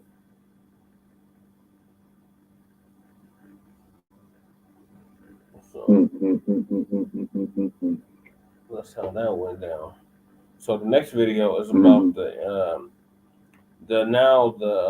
illegals are facing eviction because they're facing eviction. Yeah, they're facing eviction due to them struggling to get work permits. Okay. So they can't get no work permits, right? Mm-hmm. Okay. on a lease of their own. En este caso, para nosotros es complicado ya. They didn't expect it would put them here at the Denver City and County building. Sí, demasiado estresado, demasiado fuerte. Daniela and Sabel are one of dozens here at court. Pues un poco nerviosa, con muchas ansias, preocupación, pero acá. Vamos, José, vamos. Today they'll learn what the judge will decide at their eviction hearing. Ya hoy nos darán la respuesta de cuántos días nos puedan quedar para poder desalojar. Sí, la idea no es que no queremos pagar, sí queremos pero no contamos ahora con un trabajo. In January, they got behind on their rent. La razón, el trabajo, sí. Más que todo el trabajo porque también no tenemos permiso y se nos ha hecho poco difícil. Pero cuando yo llegué pensé que las cosas iban a ser más fáciles. Cuando no lo fueron. No job, no income, no way to pay the rent. Si no tienes trabajo, no tienes nada. Leaving them with no option here in court. They settled in a meeting with the other side's lawyers. They'll be out in 7 days. Queremos salir adelante y se han hecho como amistades. Y bueno, ahorita vamos a alquilar un cuarto pequeño y un poco más económico para poder estar, sí. Still waiting on work permits. They know any kind of rent will be a struggle until then. Somos muchas familias migrantes que llegan y tienen este mismo problema, pero quizás todas no es porque no quieran pagar, quizás es por la necesidad del trabajo y de esperar el permiso, de esperar a que el gobierno pueda ayudarnos en ese proceso. Daniela and Sabil say they came to an agreement with the company that this wouldn't be placed as an eviction on their record. But that isn't the case for most people when this happens, and it makes it much harder to rent another apartment later on when there is an eviction on your record. In the studio, I'm Angela McCall. It does. That's part of the reason why I was unhoused for almost a decade. Because once you get an eviction, and I had like 2 or 3 on my record at that time. So it was near impossible for me to get a stable housing. So then what you would have to do, man, is well, what you have to do, you have to go down to that exact city and county building, and on the what you have second floor, to do is buy you some real estate. Oh yeah, if you have money like that, but don't have money like that. Yeah, I know. That's the biggest word in the dictionary. I know is if. Right. You know what I'm was saying? a fifth, we'd both be drunk right now, Shabaki.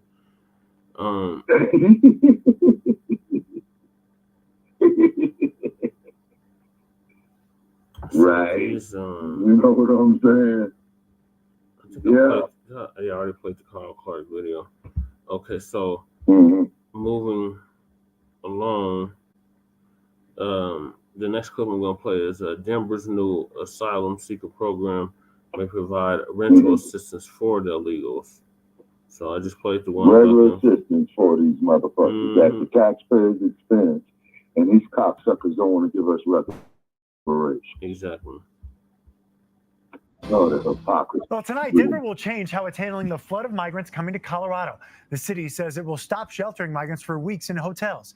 Good evening, and thanks for joining us. I'm Michael Spencer. And I'm Karen Lee. Instead, the city will put nearly 1,000 asylum seekers in apartments for 6 months, or help get them to places that they really want to go. The city will spend $90 million this year on services for migrants, including what is called its new asylum seeker program. Denver will not fill open positions, will defer capital projects, but the plan spares cuts, they say, to the rec centers. Your Denver reporter Jasmine Arenas has shared stories about this issue for over a year now. And Jasmine, this is a really big change for the city and something other cities could follow. Well, the city currently has 1 shelter open, and they're looking to open a second congregate site. But essentially, people coming into Colorado now will only have 72 hours to stay at that shelter. The city is really trying to move away from sheltering and instead introduce a new plan that will allow migrants to live and work in Colorado while also avoiding major cuts to city services. We have a new population with new needs now that requires a different structure. A new 6-month program is now part of the plan to provide a long-term and sustainable response to the migrant crisis. We will no longer move forward with a hotel infrastructure that offers 14 or 42-day stays. Incoming migrants are not eligible for temporary protected status or CBP-1. Most of them need to apply for asylum, which can take months or even years to resolve. Through Denver's asylum seeker program, migrants will get legal help for each asylum application. Because once you file proactively for asylum, within 180 days, you can get access to work authorization.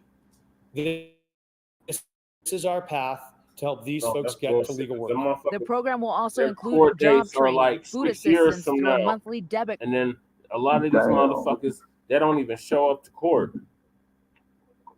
Damn.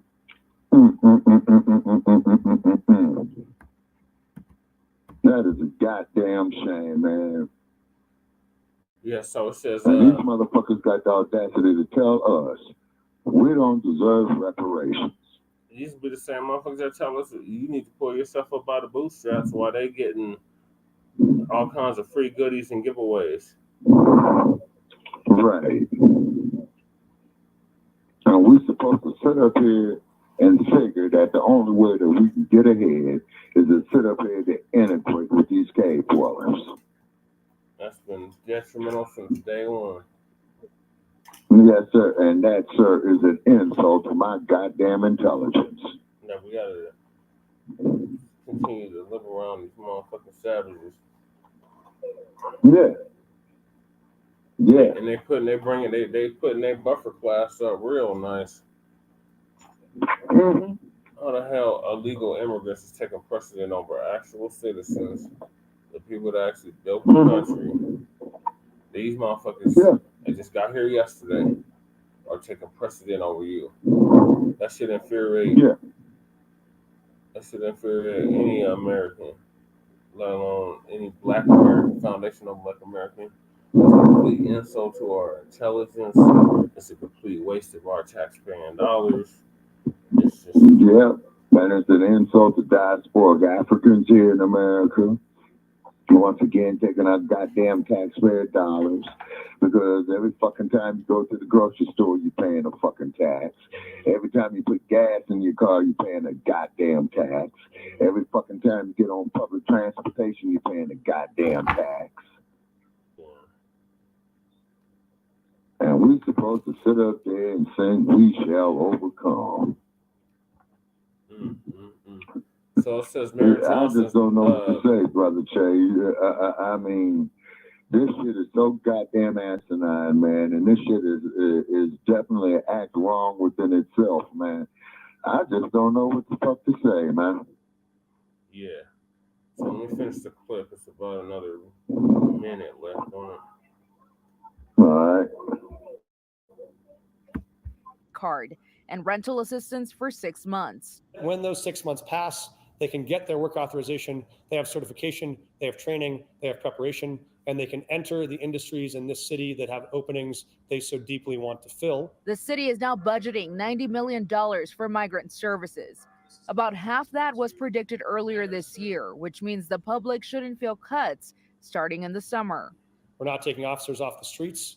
We're not keeping rec centers on reduced hours. It's good to hear that. It's a move Dane Washington, who leads two nonprofits dedicated to educating and empowering Denver youth, is looking forward to. Those places are really hubs for them to kind of have activities to do and stay out of trouble. Well, Mayor Johnston is looking to ask City Council within the next few weeks for approval of the new plan, which requires $45 million in migrant spending. I'm live in Denver. Jasmine Arenas covering Colorado First. Oh, Jasmine. So not only are these motherfuckers getting free room and board, now they want to give them work permits. Give them work permits. And rental assistance for an additional 6 months. They've already been here for over a fucking year. So they've got 18 months rent free, and they're not even citizens. Damn. Huh. Ain't that a bitch? Wow. That is incredible. Our actual unhoused that were unhoused before these bastards arrived still can't get housed and been on the street for a decade plus now. These motherfuckers that came here yesterday or last month or last year is taking precedent over them. Hypocrisy at the utmost. And thank you. Jasmine covers what's happening in Denver. This is what that vote in blue, no matter who gets you. Yeah.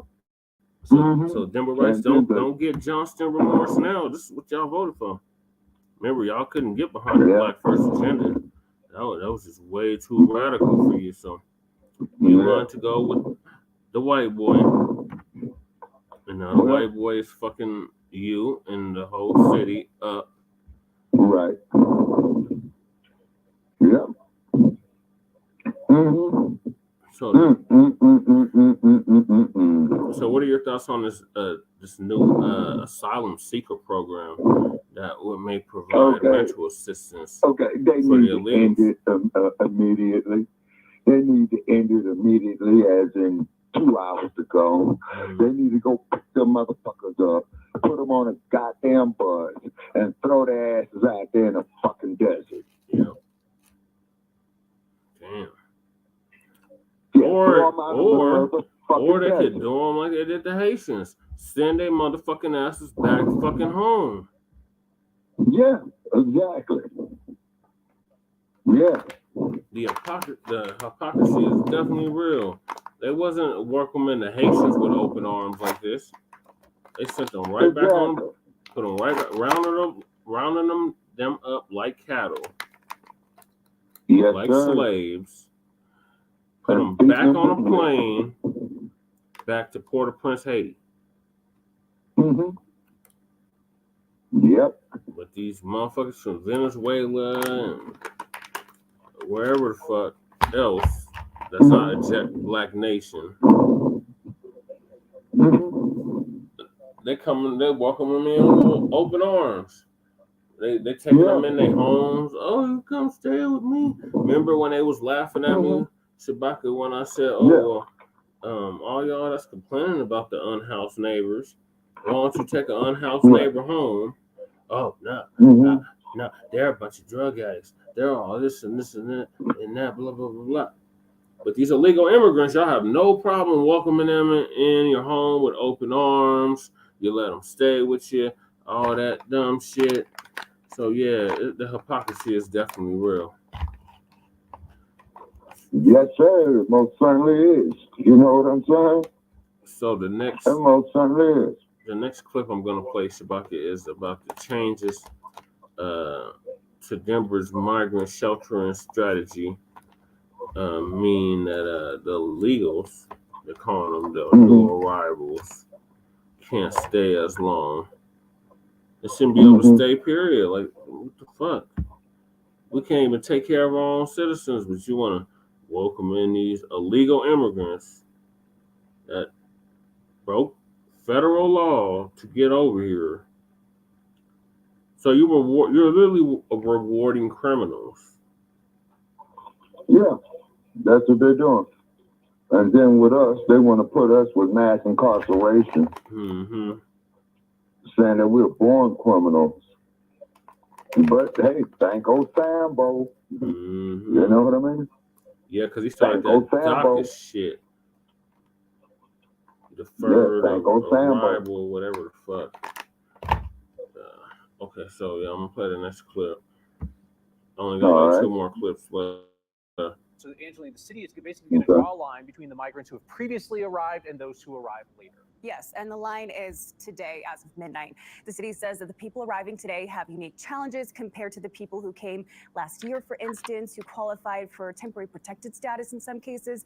Instead, those arriving now have to apply for asylum, then wait 6 months to get a work permit. So this program is designed to help them in that waiting period. The city will do a count today. Everyone in shelter or transitional housing will have priority for this new Denver asylum seeker program. But if you're not in the shelter today and you get here tomorrow, for instance, then you'll pretty much be on your own here. It's a program the city promises will give more help. So this is why we built this model around the needs that folks have around a 6-month wait for work authorization. Mayor Johnston says it will offer intensive resources to roughly 1,000 people in shelters today. We will have a limited number of slots to be able to do that because these services require more time. Johnston says the city will help and pay for migrants to apply for asylum, then assist with housing, workforce training, and food assistance. We think this allows us to deliver a win-win. Yoli Casas with Vive Wellness, who's been doing this work since 2022, says weeks-long stays at hotel shelters isn't working anymore. We know that it's just not sustainable, and we're finding more and more people that you can't get your life together in 1 month. The people in shelter today are the lucky ones. They'll be in the pilot program. The ones who get here tomorrow will now get 3 days in shelter compared to families who got 42 days. That's the hardest. I think that's my nightmares. But I feel like what will look like is this. They'll arrive. We have enough time. Maybe I think we're given a 72-hour shelter to communicate, sit down with those families. Advocates worry the impact it will have. We have to continue sheltering migrants for their success. V. Reeves is with Housekeys Action Network Denver. By suggesting that they only have 72 hours of authorized shelter stay, after which they get a ticket out of town, or what? The or what is that people will turn to the streets. People are not looking to move on. Migrants say it will be worse for the people who arrive here later. No es ayuda, no. Porque no está haciendo nada. Raul just got to Denver a couple weeks ago. He's no longer in shelter, so he won't qualify for the new program. No tenemos un hogar, no tenemos la ayuda. De verdad no tenemos la capacidad de sostenernos porque no tenemos trabajo, pues, ¿me entiende? Meaning some today will get the help they need and others will inevitably be left out. A spokesperson for Mayor Johnston said that they recognize there is a chance encampments and living on the street can happen. Johnston said that they have staff from Denver Human Services at the border right now telling migrants that long-term sheltering is no longer happening in Denver and to make sure to be aware of that if you plan to come. Should have been telling them that from the fucking get. That people have spread down the chain that Denver is a welcoming place to come. But for now, they allowed this shit for over a year, Shabaki. Roughly 1,000 people will meet tonight at capacity. But then we asked, what about, would you reevaluate 2 months? They said potentially, no date for that. Not sure. We got whole people that's been on house list fucking time will tell. A decade down there. Thank you both. That can't get house, but these motherfuckers. But we start right now at 10 with Denver's. Literally broke federal law to get over here. Taking precedent over there. But we're the villains, we're the biggest, we're all this and that because we are calling this hypocrisy out. Exactly. And that's what it is a bunch of goddamn hypocrisy. Mm-hmm. And then you get these sorry black-ass mainstream politicians, who sit up there and go along with this shit. That's what really pisses me off. These house Negroes that go along with this bullshit. Mm-hmm. False, wheat sick. Sitting at a lunch counter begging for a cup of coffee. Yeah. So the next clip is about this encampment today, about the sweep. We're supposed to get swept tomorrow. Or I guess today now. So it's after midnight here. So Denver mayor hears concerns about 8th and Navajo encampment. So you remember the 8th Avenue Bridge, Shabaki? Vaguely. If you ever went on the west side, on 8th Avenue. West Denver. Yeah. There's a bridge. I spend most of my time over there in Park Hill and around Mount Bellow. Yeah, that's the east side or northeast Denver. Yeah, but I spent very, very little time in West Denver, though. Okay. All right. Mayor Mike Johnston going face-to-face with people impacted by this growing homeless encampment in West Denver. Neighbors complaining about human waste, drug use, and violence. And tonight we're learning that the city will be clearing this out, but it will not provide shelter to the individuals living there. Fox 31's Rogelio Mares is live near the camp on 8th and Navajo with the city's plans. Rogelio. Yeah, guys. In fact, we're here on Santa Fe, where it's an area of art and expression But only a few blocks away is that encampment at 8th and Navajo.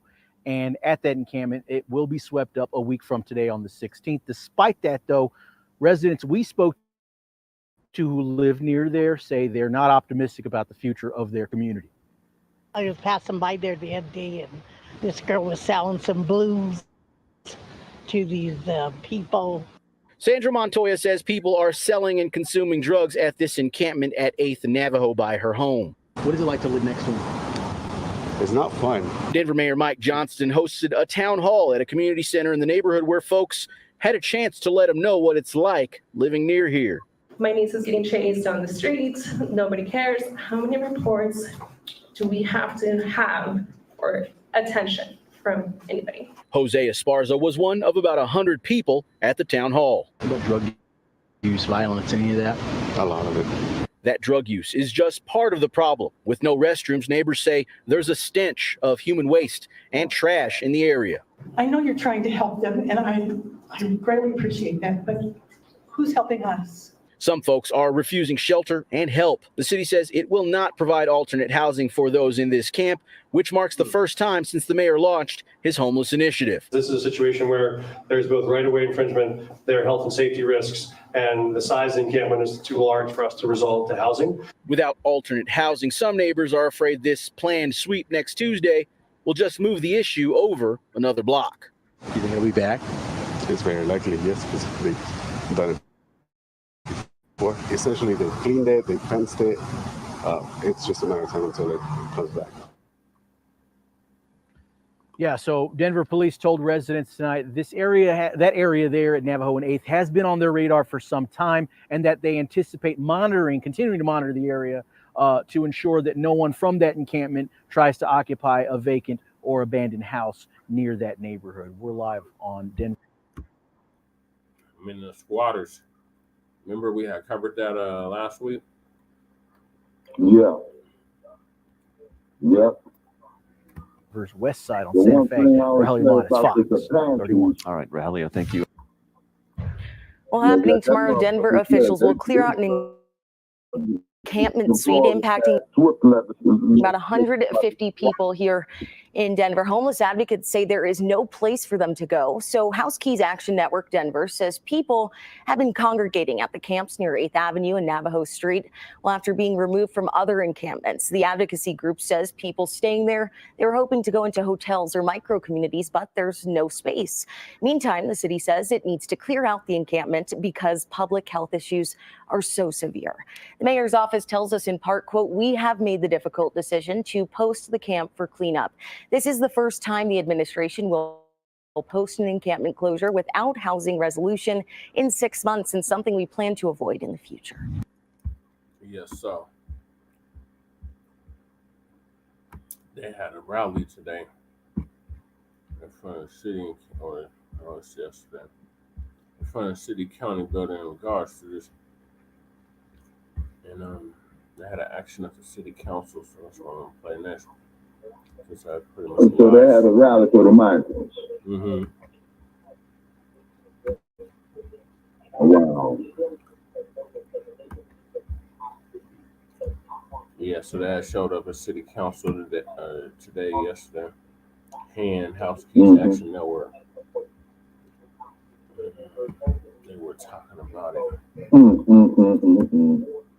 Man, I was the fuck at this point. I was a registered voter in the city of Denver, man, because I'd be dying on the motherfuckers' helmets every goddamn day. Yep.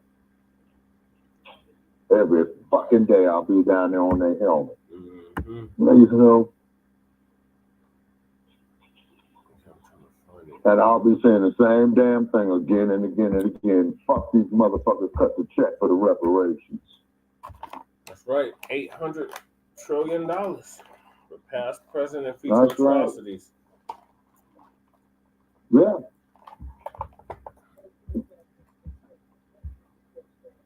You know? Right. And what have you. See? So I live stream the city council meeting, Shabaka song. Huh? Play a I had live streamed the city council meeting. I'm gonna put just a general public comment part, and then the part where I announced that I'm running for House District 8. 15, 2024. Right now, it's 2 hours speaking. She about to go off. I used to work with her with D-Home. She's gracious as hell. Now that's the broad. You can see the screen. The broad I used to live with like 5 years ago, 5 years ago, something like that. She's like the head of that hand organization, which is formerly Denver Homicide Loud. And that's one of the 50C3s that's helping out the illegals. So they up there, Jerry up there with his traitorous self. No, and then let me see who is that hands out the 501c3s. But whatever agency that handles that, man, and the government, man, needs to be petitioned to have them pull that 501c3. Right. Well, it's on the Secretary of State, Grenner Griswold. Okay, for Colorado, right? Yeah. That's all right, then that could be the first Secretary of State. Yeah, that'll be the first stop. I'll go up there, Brother Che, and put a live feed up there on their asses. You know what I'm saying? Yeah. So I'm gonna let this video play so you can hear the bullshit that these motherfuckers call themselves talking about in regards to these illegal immigrants. I know, I'm there with her. Look, Jerry's there. Jerry's there. Our favorite trader. What the fuck? Terry, go ahead and unmute your mic. Unmute. Okay. Hi, everyone. My name is Terry. I am with the Unhoused now because of the rapid rehousing voucher. I have been trying to get some assistance with trying to find out where I was going to be put in the long run. I've been on this rapid rehousing for 2 years. I've tried to get some assistance from both my case manager and my housing specialist with Coalition for the Homeless and Dolores Project. And I've been trying to find out what was going to happen after these 2 years. That didn't take place. As of April 30th, I will be put to the streets. Yeah. No one has contacted me to try to help me find permanent housing. I am disabled and I have nowhere to go. I've been trying to get some assistance from the state, HUD, and the mayor, and trying to find out back through Coalition for the Homeless and also Dolores Project.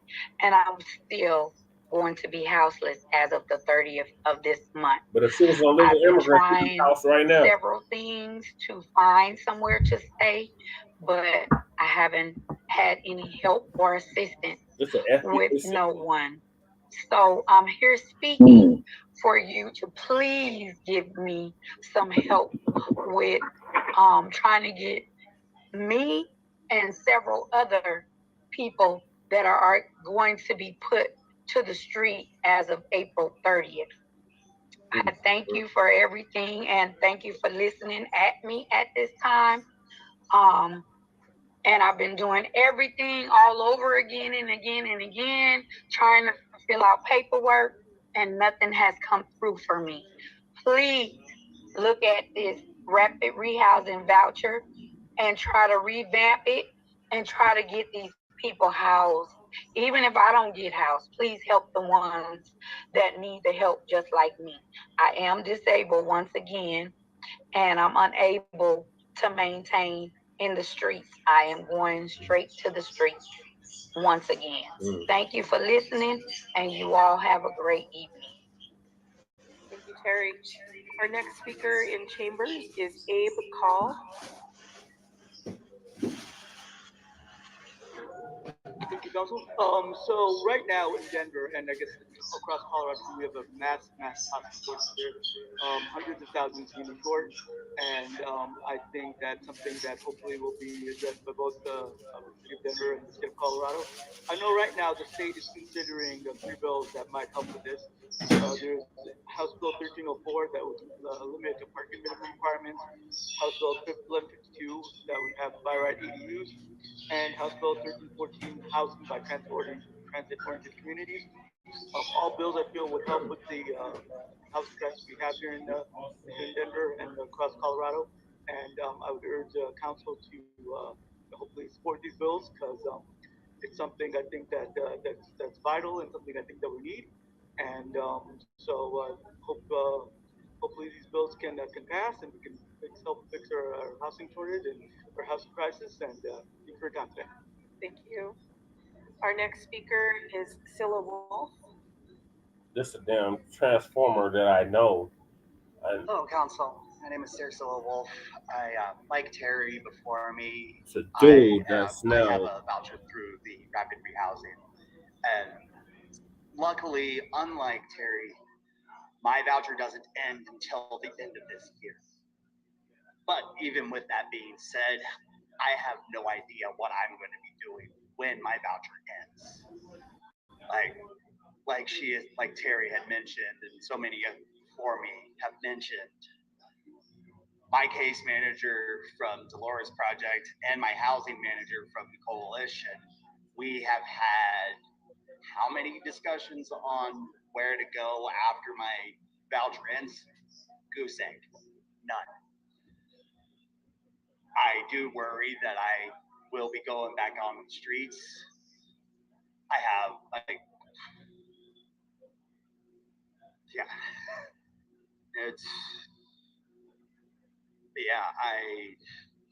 plead, help us. Find a way to help us continue our vouchers or find a more permanent solution. Thank you. Thank you very much. Our next speaker in chambers is Mark O'Brien. Okay, our next speaker, I don't see Mark on Zoom. Franklin Travesio. Okay. Will you send those to us? Thank you. No, we have a pretty big list, so I want to see if we can get to more folks. We've got Tyler Thompson. Hi, thank you, Council. We are under the impression that rapid rehousing as a solution is unsustainable. One of the problems that I ran into with rapid rehousing personally and with the people that were placed in the shelter that I was at, when we were approached to rapid rehousing, the agency was Salvation Army, and they were explaining to us that they would do a promissory note to pay the rent. That we would continue to work with the housing navigator or whatever term they were using at the time. And if we didn't work with them, that at any moment we could lose that housing. So it wasn't, told to me that you'll be there for a year, you'll be there for 2 years. The other problem that I saw is we were afraid. A lot of us have been screened for the CAT voucher because we have different abilities. And the ADA units were in Denver. There wasn't any available. So the CAT voucher was the only voucher that could supply housing outside of the city of Denver and give us some more opportunities. Even as we were looking at those opportunities, we realized that those opportunities weren't there and that rapid rehousing wasn't going to suit our needs because within 2 years, the ADA units would not be available for us. And we'd be right back in the same situations that we were in when the case managers offered us rapid rehousing. And in my situation, they only paid 1 month rent and deposit, and they were having another agency help me. But a catastrophic injury occurred to me in February that made me have to leave my job. And so therefore, I'm in the same situation again, where the funds of rapid rehousing, once you use it once, they can't they can't use it again. So it's like a once in a lifetime opportunity, the opportunity to pan out. We're still responsible for these leases. The agency is not. So I could have eviction on my record, which will also cause more barriers. So what we're asking the council to do is to provide some sustainability for these people that ran out of the funds, whether they were from the pandemic or whatever, to help stabilize their housing right now, so that we can unravel what the situation is going on. Because his plan is to use rapid rehousing over 200 people. That's his future. But rapid rehousing, as it's defined, if you read the whole thing, has certain requirements. With housing being unaffordable and unattainable to most people, we can't follow that criteria. So please just take a look at what's going on, help these people navigate through this, and listen to these stories. They're very valuable. Thank you very much. Letting me speak. I appreciate that. Thank you. Our next speaker is Raul Mendoza. Not here. Our next speaker is Ray Jones.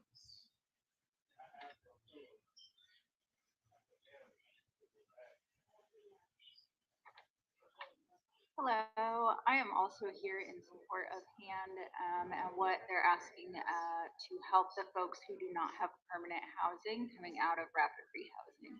I am a case manager, not at the agencies that were just mentioned, but at a different one. And I may or may not be working with somebody who is part of a rapid rehousing program. And it is a case manager dream when you start to work with somebody and it's like, hey, I already have housing, no worries.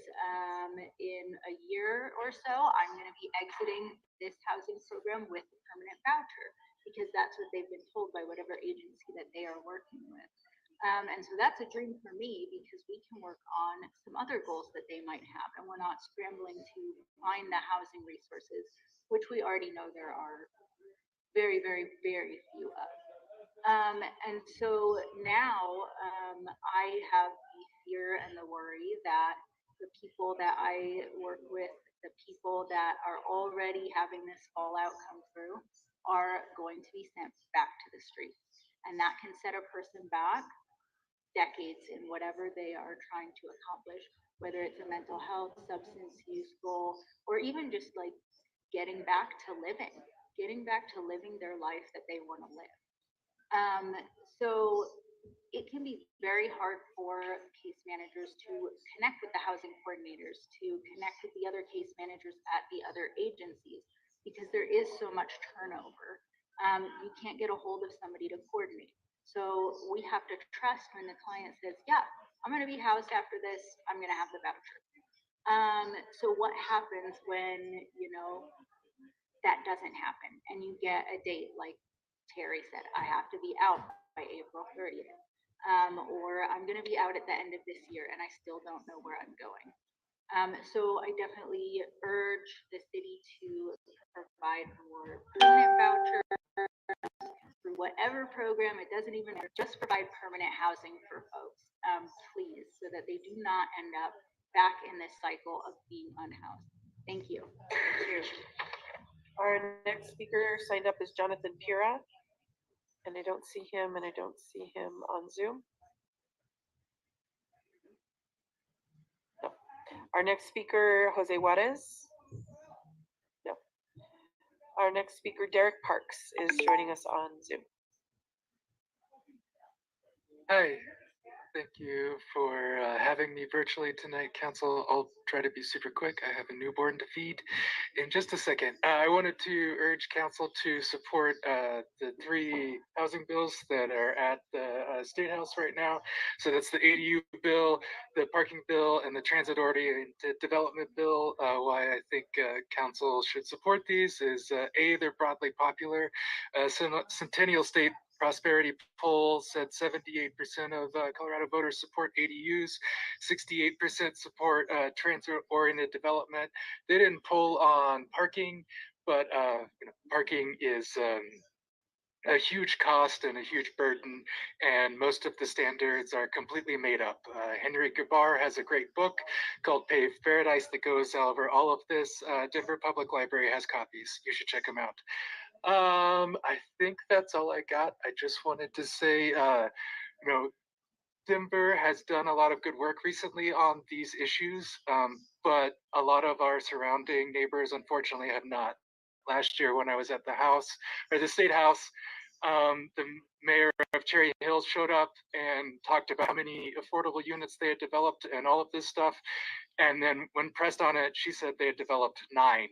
That was their total affordable thing for the year, was 9 units. So we need to, as a Front Range, come together, and that's why we should handle this at the state level. And council should urge our state representatives to get behind these bills. Thank you. Thank you very much. Our next speaker also joins us via Zoom, Ariella Ogner. Hi, can you hear me? Yes, go ahead. Hello? Yeah.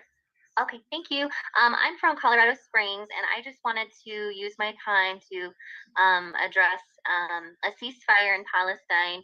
I know there are so many local issues going on, houselessness, poverty, transportation, a lot of things. So I'm very proud of everybody who has spoken so far, and to all the councils who are listening.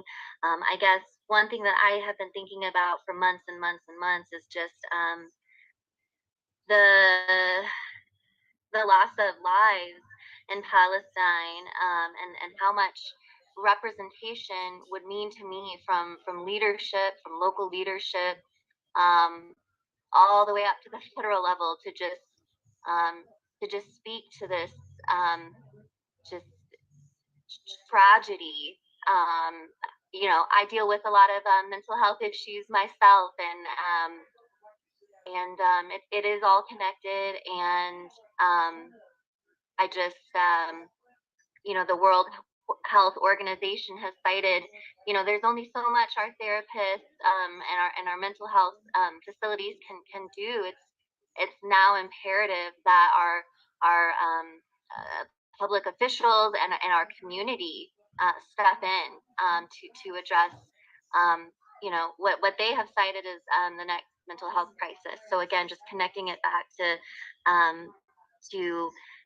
my funds being used for children being blown apart, and starvation, and it just really, at a local level, it needs to be addressed, along with so many other issues. And I think recently one of my councilmen here, Nancy Hincham, has stated that the big thing is having these conversations, and she's so right.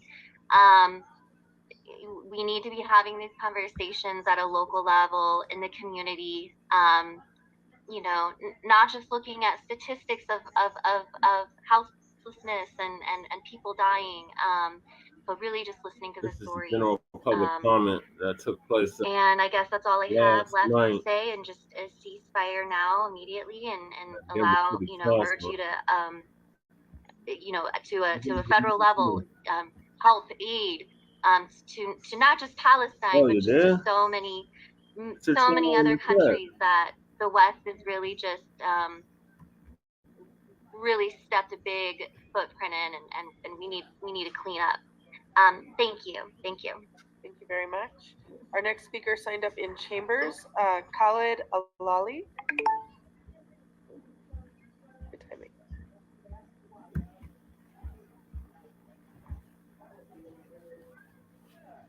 Hello? Yep, it'll put you in. Well, my name is Khalid Alali. I am originally from Kuwait, and I am an asylum seeker who sought refuge from persecution to what's so-called the land of free.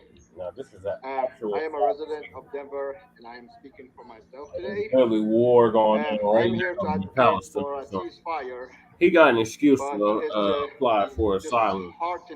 These other motherfuckers, they don't have no fucking excuse. Council, unfortunately, this council has failed us to support ceasefire, which is the bare minimum we've been asking for.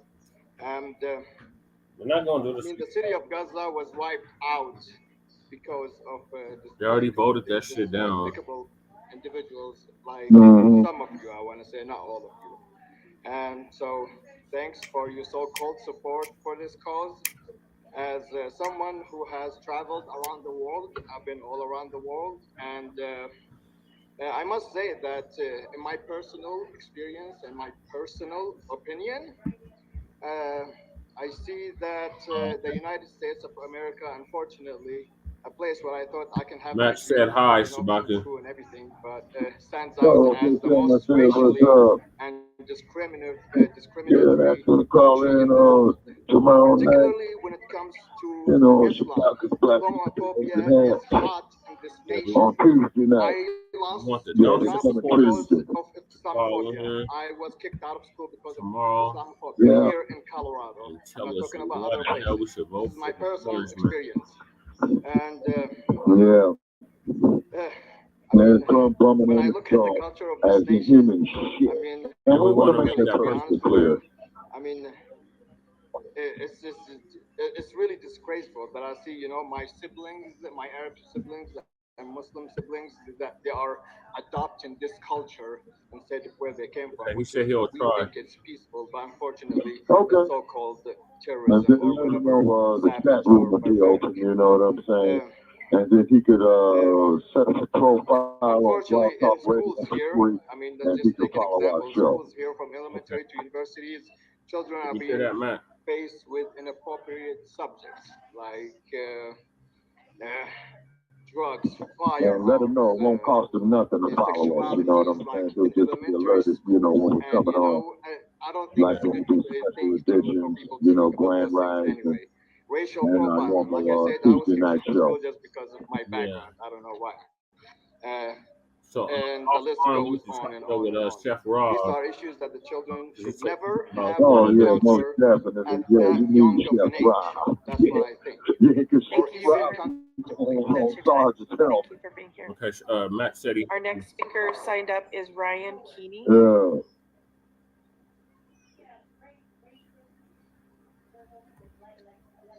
Thank you, Council. My name is Ryan Keeney. I live in Aiken, Pennsylvania. I'm the volunteer president of the pro-housing organization Immigrant Denver. With 1 month left in the 2024 state legislative session, I would ask this council to push the city to take an official Remember when I was running for mayor and I was telling you about for the three state people, legislative bills relating to the housing and yes in my transit-oriented backyard, communities, accessory oh, dwelling units, not in my and backyard, the requirements. NIMBYs. These bills together will Yeah. increase the abundance of affordable and environmentally sustainable housing in Denver and across Colorado. Yeah. Set an important precedent that the housing and climate crises Mhm. across city lines and set minimum standards to ensure all of Colorado's municipalities do their fair share to help solve these problems. I would also like to add that IMB Denver strongly supports any forthcoming effort to legalize ADUs and single-stair buildings across the city. Thank you. Thank you. Our next speaker is Ashley Garrett. Let's see, Ashley, she's not online. I don't see her. Vincent Broughton. Don't see Vincent. Vincent is the one that me and Lady Che are always one of the dudes that we're always shouting out because he be going in on Jeff Fart. The last time he spoke, he was like, Jeff Fart tried to have me killed, and there's a dope house here and a dope house there, and yeah. So they've been terrorizing that brother because he's been speaking the truth, and they've been trying to silence him. Okay, well, that brother have, I certainly hope he has a way of protecting himself. Yeah, I believe he does, but he'll show up to city council and be like, y'all need to pay me something like $20 million, but they owe him like $20,000, but he's like, y'all owe me $20 million. I better get it or else. So, and then he'll go in on Jeff Fart and crew, and the mayor and city council, because they're just allowing this shit to continue. So I don't know if something happened to him today because he has signed up to speak. It's not like him to be missing city council on the days that he signs up to speak. But they keep changing shit around. Like if you spoke within the last 90 days, then you go to the bottom of the list. Even if you lie and say, "Hey, I haven't spoken 90 days," they'll still put you at the bottom of the list. And then they'll let these goddamn Palestinians, illegal immigrants, speak twice. Right. Within the same 2-week period. They don't put them at the bottom of the list, but they put you at the bottom of the list. Wow. So they got that shit systemic. Tesla's laying off 10% of its employees, you know, just off the mainstream media. Hopefully that means the musty man will lose some goddamn money. Yeah. I hope Stinky Bird does lose some money. He's got too much goddamn money. Right.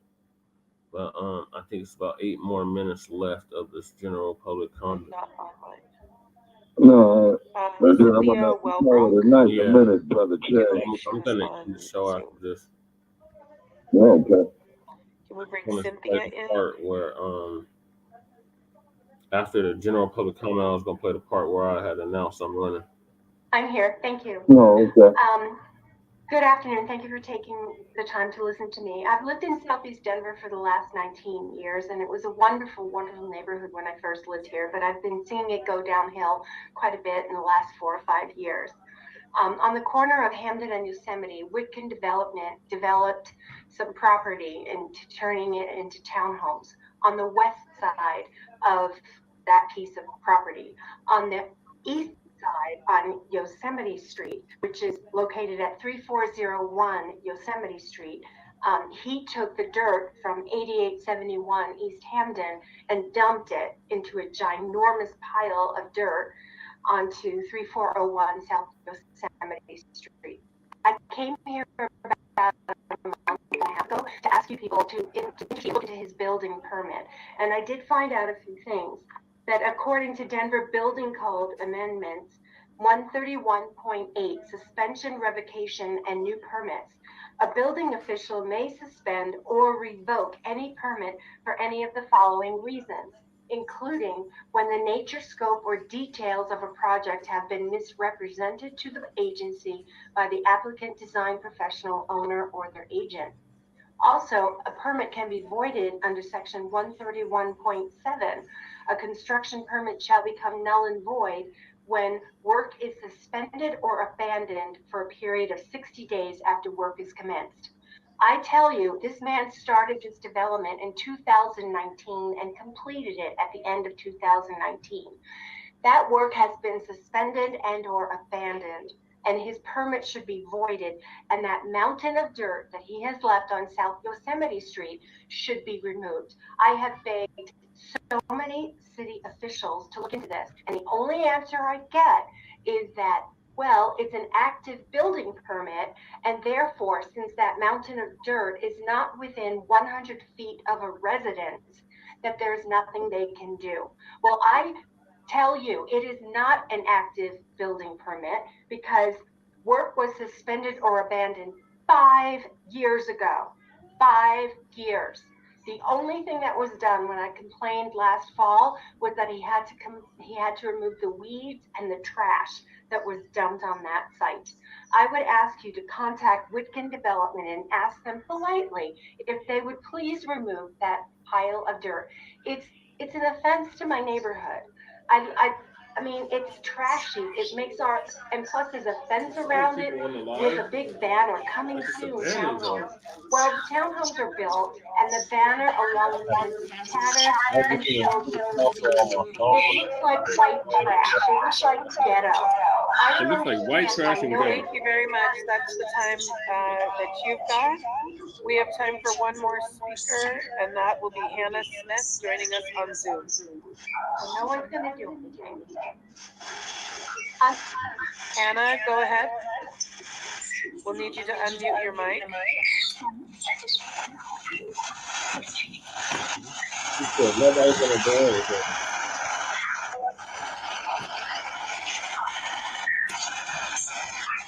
Producer, did we lose Hannah from Zoom? We did. Okay. We have time for one more speaker. That'll be Robert Bailey. Yeah, Robert Bailey.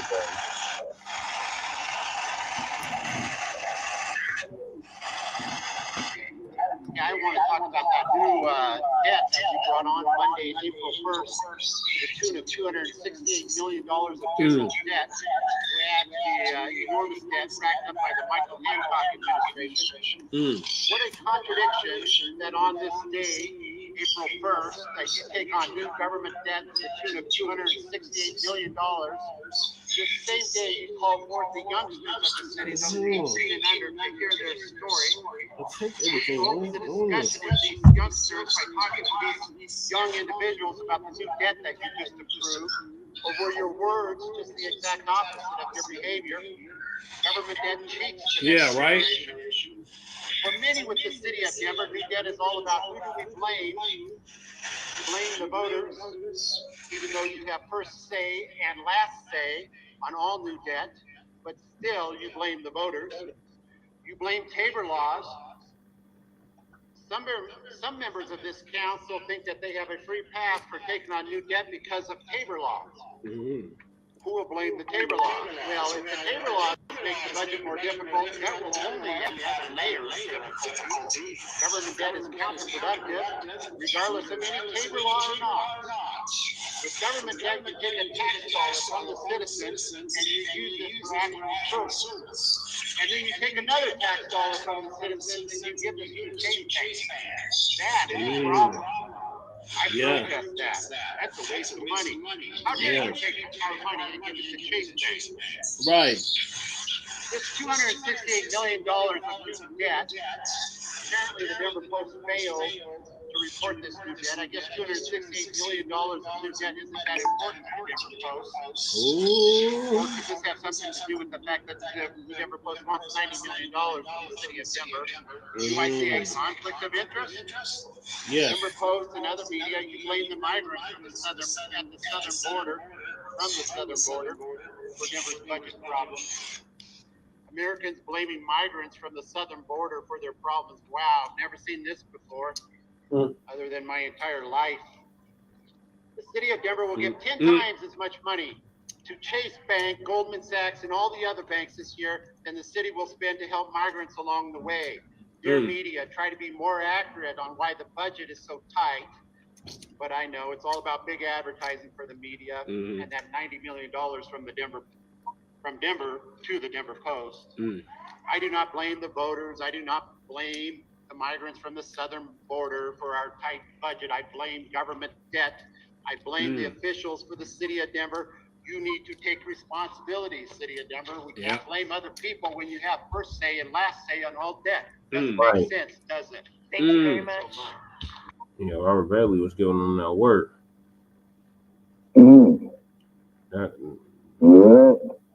That's one white man I respect, because he be giving them that work every week. Every damn week. Right. Talking about how much tax dollars is going toward this and that. So I'm gonna fast forward to the part where I announced that I'm running for HC8. Okay.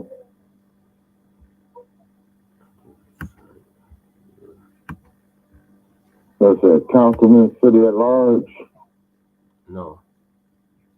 House District 8. I'm running for the state level. Oh, House this. Oh, yeah.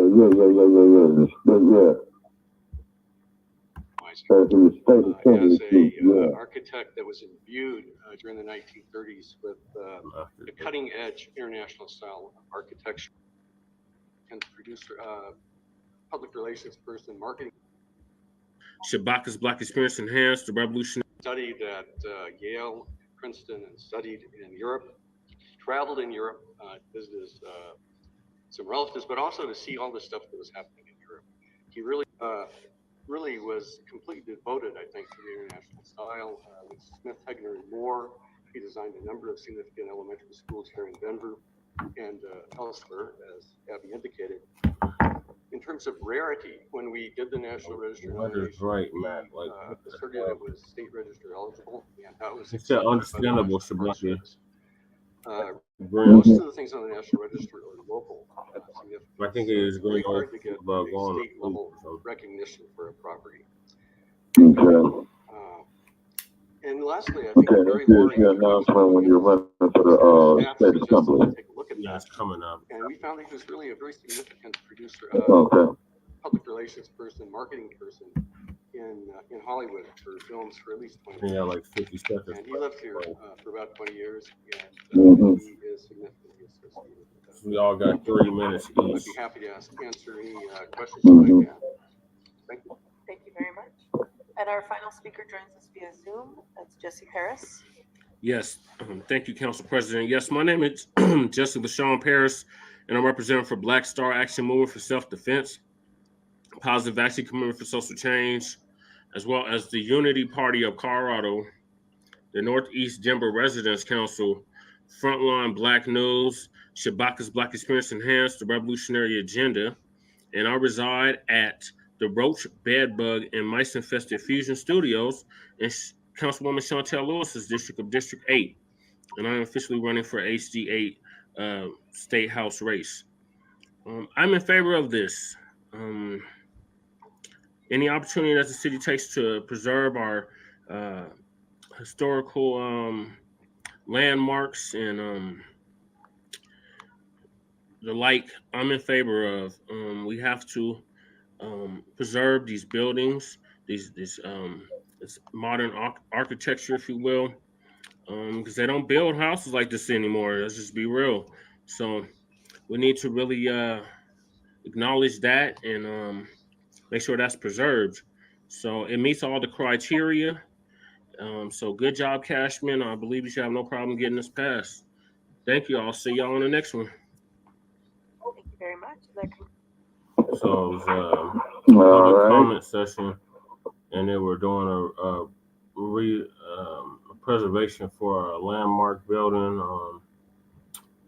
in South Denver, down by DU. So that was my Denver University. Yeah, University of Denver. Yeah.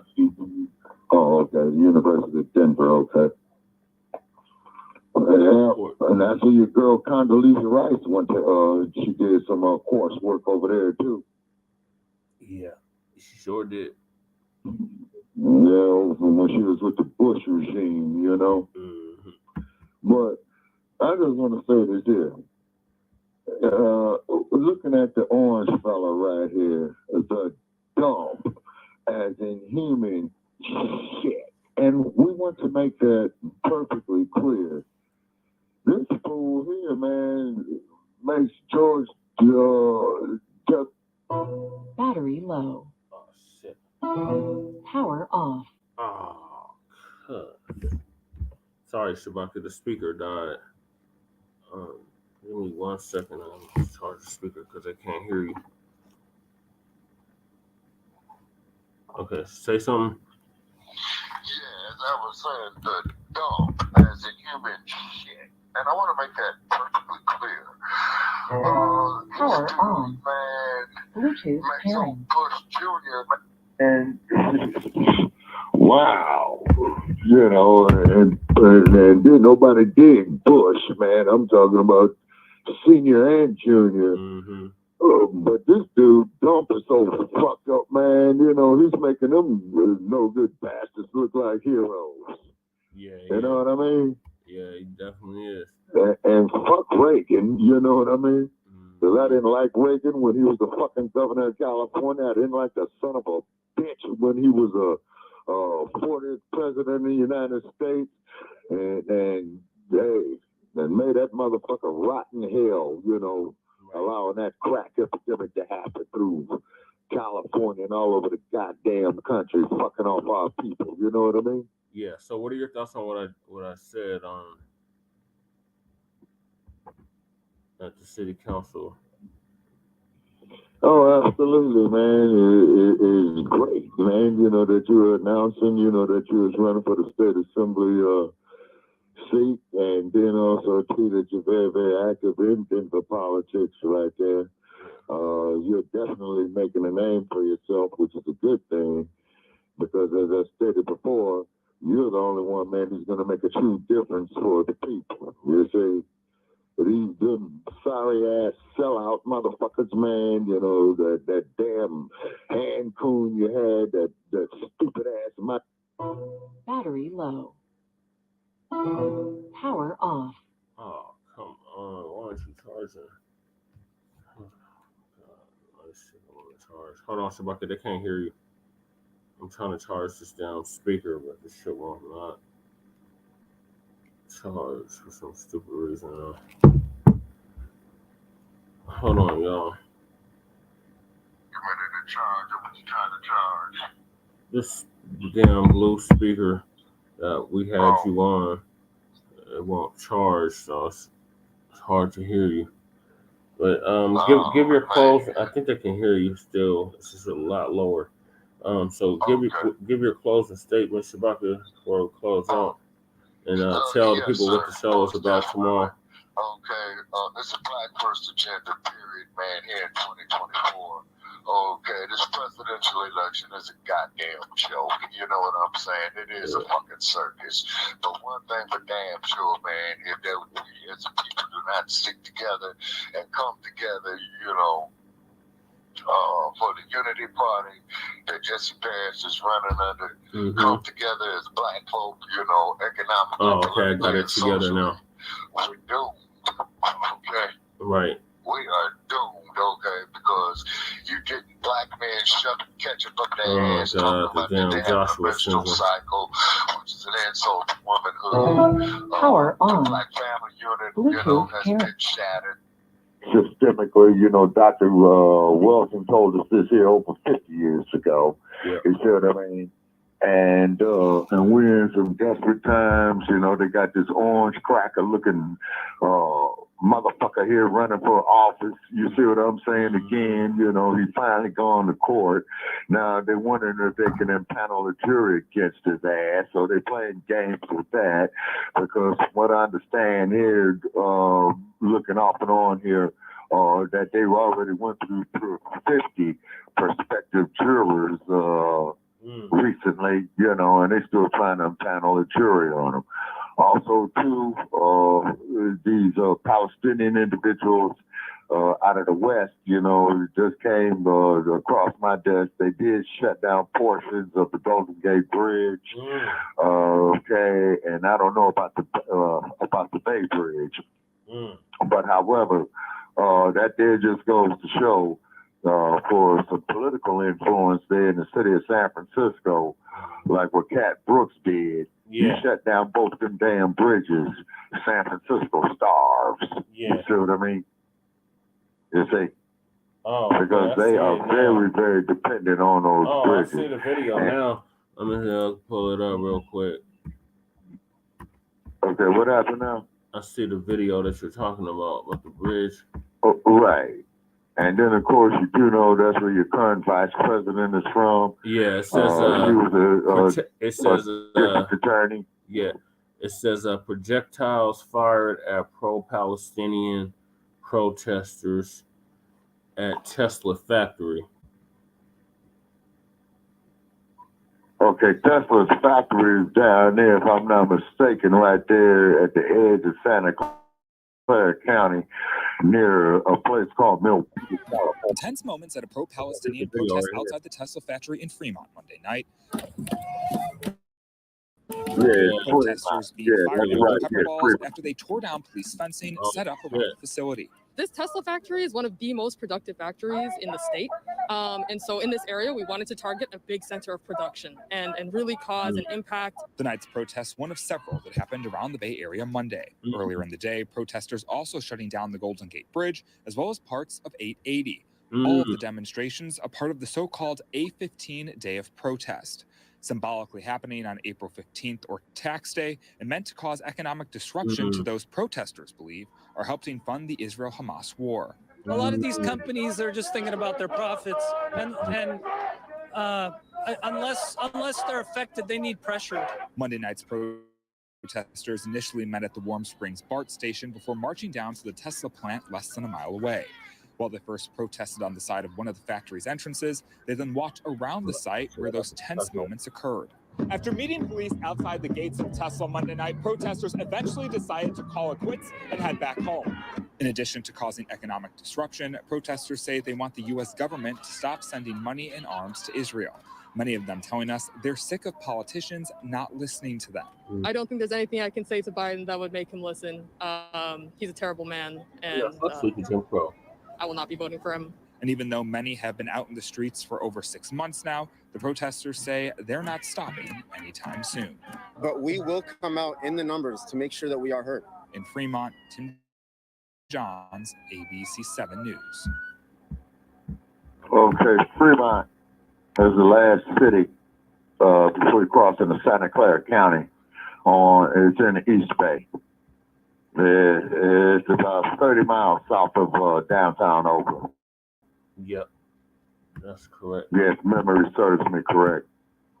You know? Yeah, I believe it's so. correct. Then I don't have no sympathy, for no bore. Right. Well, Musk is a bore. Yeah. And I'm putting it out there. If anybody wants to sit up there and debate with me on Shabaka's Black Experience Enhanced, that Elon Musk is an African, call in at 516-418-5996, and we can argue about it. And keep in mind, you're not going to disrespect the platform. You're not going to sit up there and tell me some cave beast is an African. Right. Got me fucked up. Okay, Shabaka, is that your final closing? Yes, sir. Okay, well, we're going to bid you a good night. All righty. Brother Che, thank you for having me on. Okay, and good night from Sin City. Oh, and there's a comment. Check us out on Shabaka. Oh, Jay Millie just hopped in. What's up, cuz? Hey, Jay Milliton, what's happening? Hey, Jay Milliton, give us some feedback. What happened up there in Frisco today, man? They shut down the Golden Gate Bridge. Yep, and part of the 880 bridge or 880 freeway. Yeah, the 880, that is what they call the Nimitz Freeway. Okay. And that there feeds into the San Francisco-Oakland Bay Bridge. Oh, okay.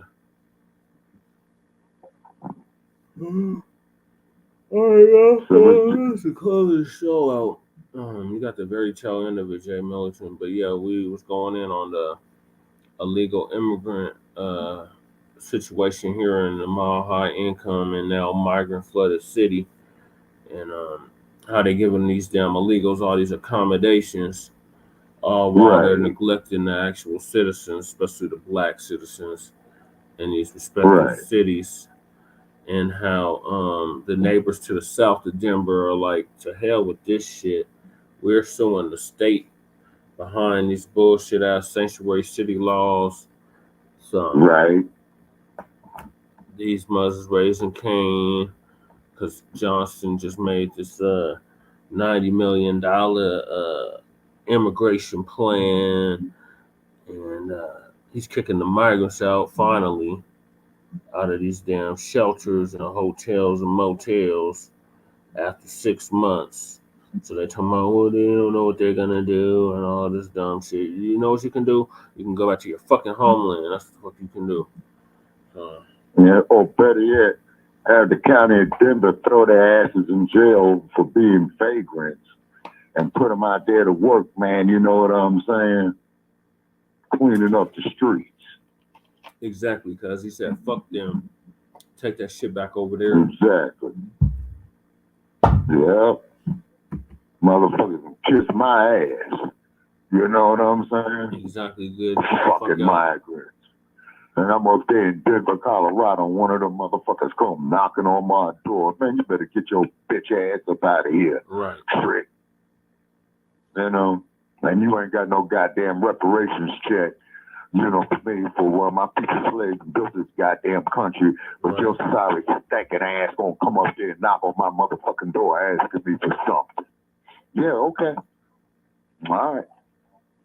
Okay. Yeah, so Yeah. tell them about the show tomorrow. We want all the dumpster supporters to call in just about the experience enhanced tomorrow evening. Yes, sir. And tell Yes, us why sir. the hell we should And vote Jay for the orange Milliken, man. yeah, let all the dumpsters know that they can call in, you know what I'm saying? We can argue about it. We're going to troll Joe Gibson's show, try to get Sarge off over in there. And then, too, Jay Militant, Sarge got on real bad, man, on Grand Rising, man. Oh, you yeah. know what I'm saying? Last Friday when we were talking about the, I thought he was gonna have an aneurysm. O.J. Simpson. Yeah. Yeah. So definitely please, Jay Milliken, you know, spread the word up there in the 415. You know what I mean? To have them call in Shabaka's Black Experience Enhanced Live. You know, and particularly, you know, our people out there in the 100 Points District, that they're still one of our strongholds, if I recall, out there, Jay Militant. You know what I'm saying? They gentrifying that too. Okay, what Jay Militant say? I said they're gentrifying that too. Yeah, I think, well, actually, man, they pretty much gentrified, man, all of San Francisco, Brother Che. Mm-hmm. You know, when that Silicon Valley money came up, because I know damn well they gentrified downtown San Francisco. That's what Stinky Bird is. Stinky Bird got his stinking ass sitting there on the corner of 10th and Market Street. Mm-hmm. Right around the corner, man, you know, from the California State Supreme Court. Yep. Yeah. All right, y'all. And you would think the state. Go ahead. And you would think that the state Supreme Court would be in Sacramento, but no, it's in San Francisco. You know what I mean? Yeah, I found that odd too, because I'm like, it's in Sacramento. And then also, okay, Brother Che, did you see that video I made, man, about 8 years ago when I asked, where's the motherfucking justice, man? You know, after what happened to our man there in New York, man, you know. Oh, you're talking about Eric Gardner? Yeah, behind the loose cigarette sales, yeah. And I went before the California State Supreme Court and I asked, where's the motherfucking justice? Yeah. Jay Miller said that shit's all fucked up. Oh, I believe it. I believe it, yeah, because I knew the last time I was up there in Frisco, I went through there, man, it was damn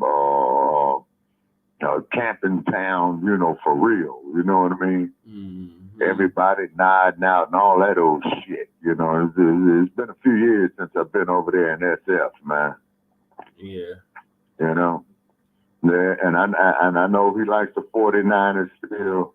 And also, too, man, you know it's Bang Bang Niner game. Huh? You know, it's Bang Bang Niner game. Yeah. So tell him, man, you know, we got a few months to go before football season starts, man, you know, before we have our friendly debates on the NFL. Mm-hmm. And then two Brother Perry. Oh, Lord, here we go. The Buckets, man. No, the Nuggets. For me to call them the Nuggets. We are going back to back. Buckets got to win two more championships. We'll have to win one more championships. I will call you guys the Denver Nuggets. You know what I'm saying? We win one more. Yeah. We're going back to back. And what's the Lakers and the Warriors looking like in the NBA standards? I know they're in the garbage can. Last I seen, they were definitely in the tank. Wow. Jay said, I watched the UFL until then. Yeah, I was watching that yesterday. I was watching the UFL and the XFL. Okay, ask Jay, what's the Warriors' record? Are they on an upswing or winning?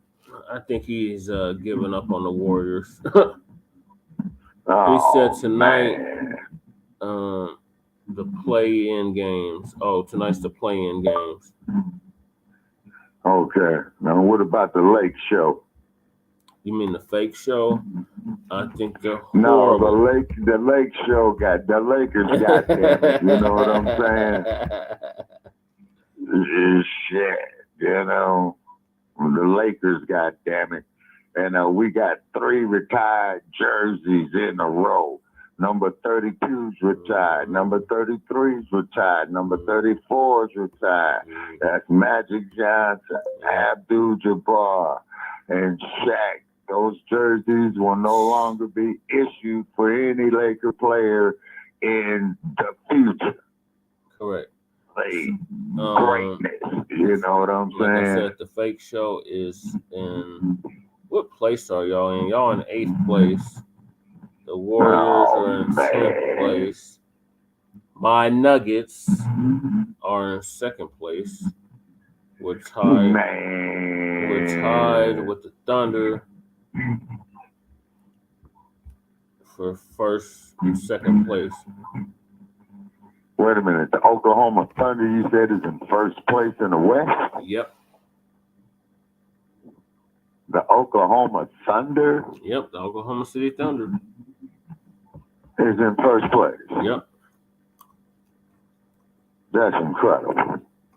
All right. Okay. So if the playoffs started, then the 1st and the 8th seeds will play each other, then 2 to 7, then 3 to 6, then 4 to 5.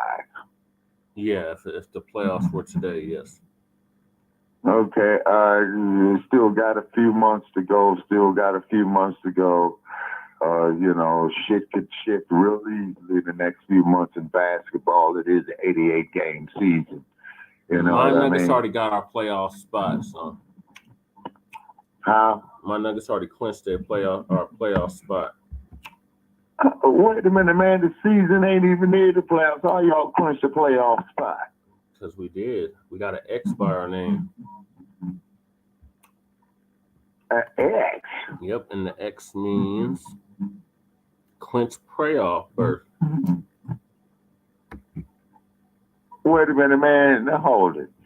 Man, we got at least another 6 months in the NBA, man. No, we don't. Shabaka, it's April. Ain't no another Wait a 6 minute. months.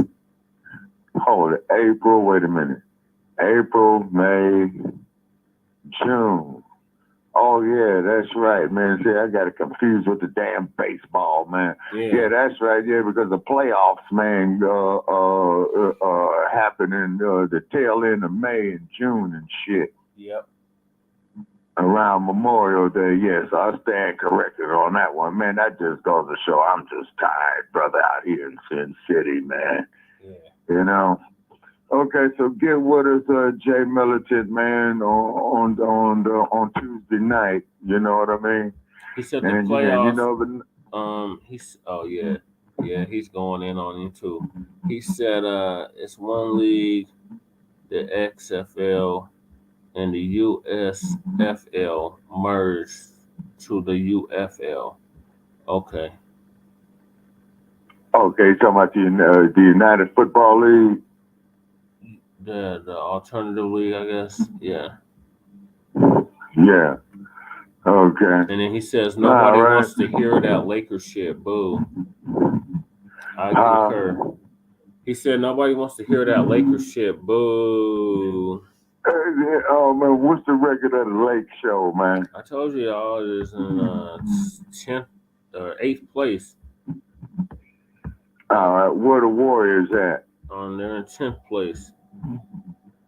Okay, so the Warriors, so 6-3, Like 1-8. y'all are literally one game ahead of the Warriors. Oh, the Lake Show. Mm-hmm. Okay, wait a minute. 47 and 20. The Lake. Y'all record is 47 and 35. Damn. Yeah. So y'all need a miracle to make the playoffs.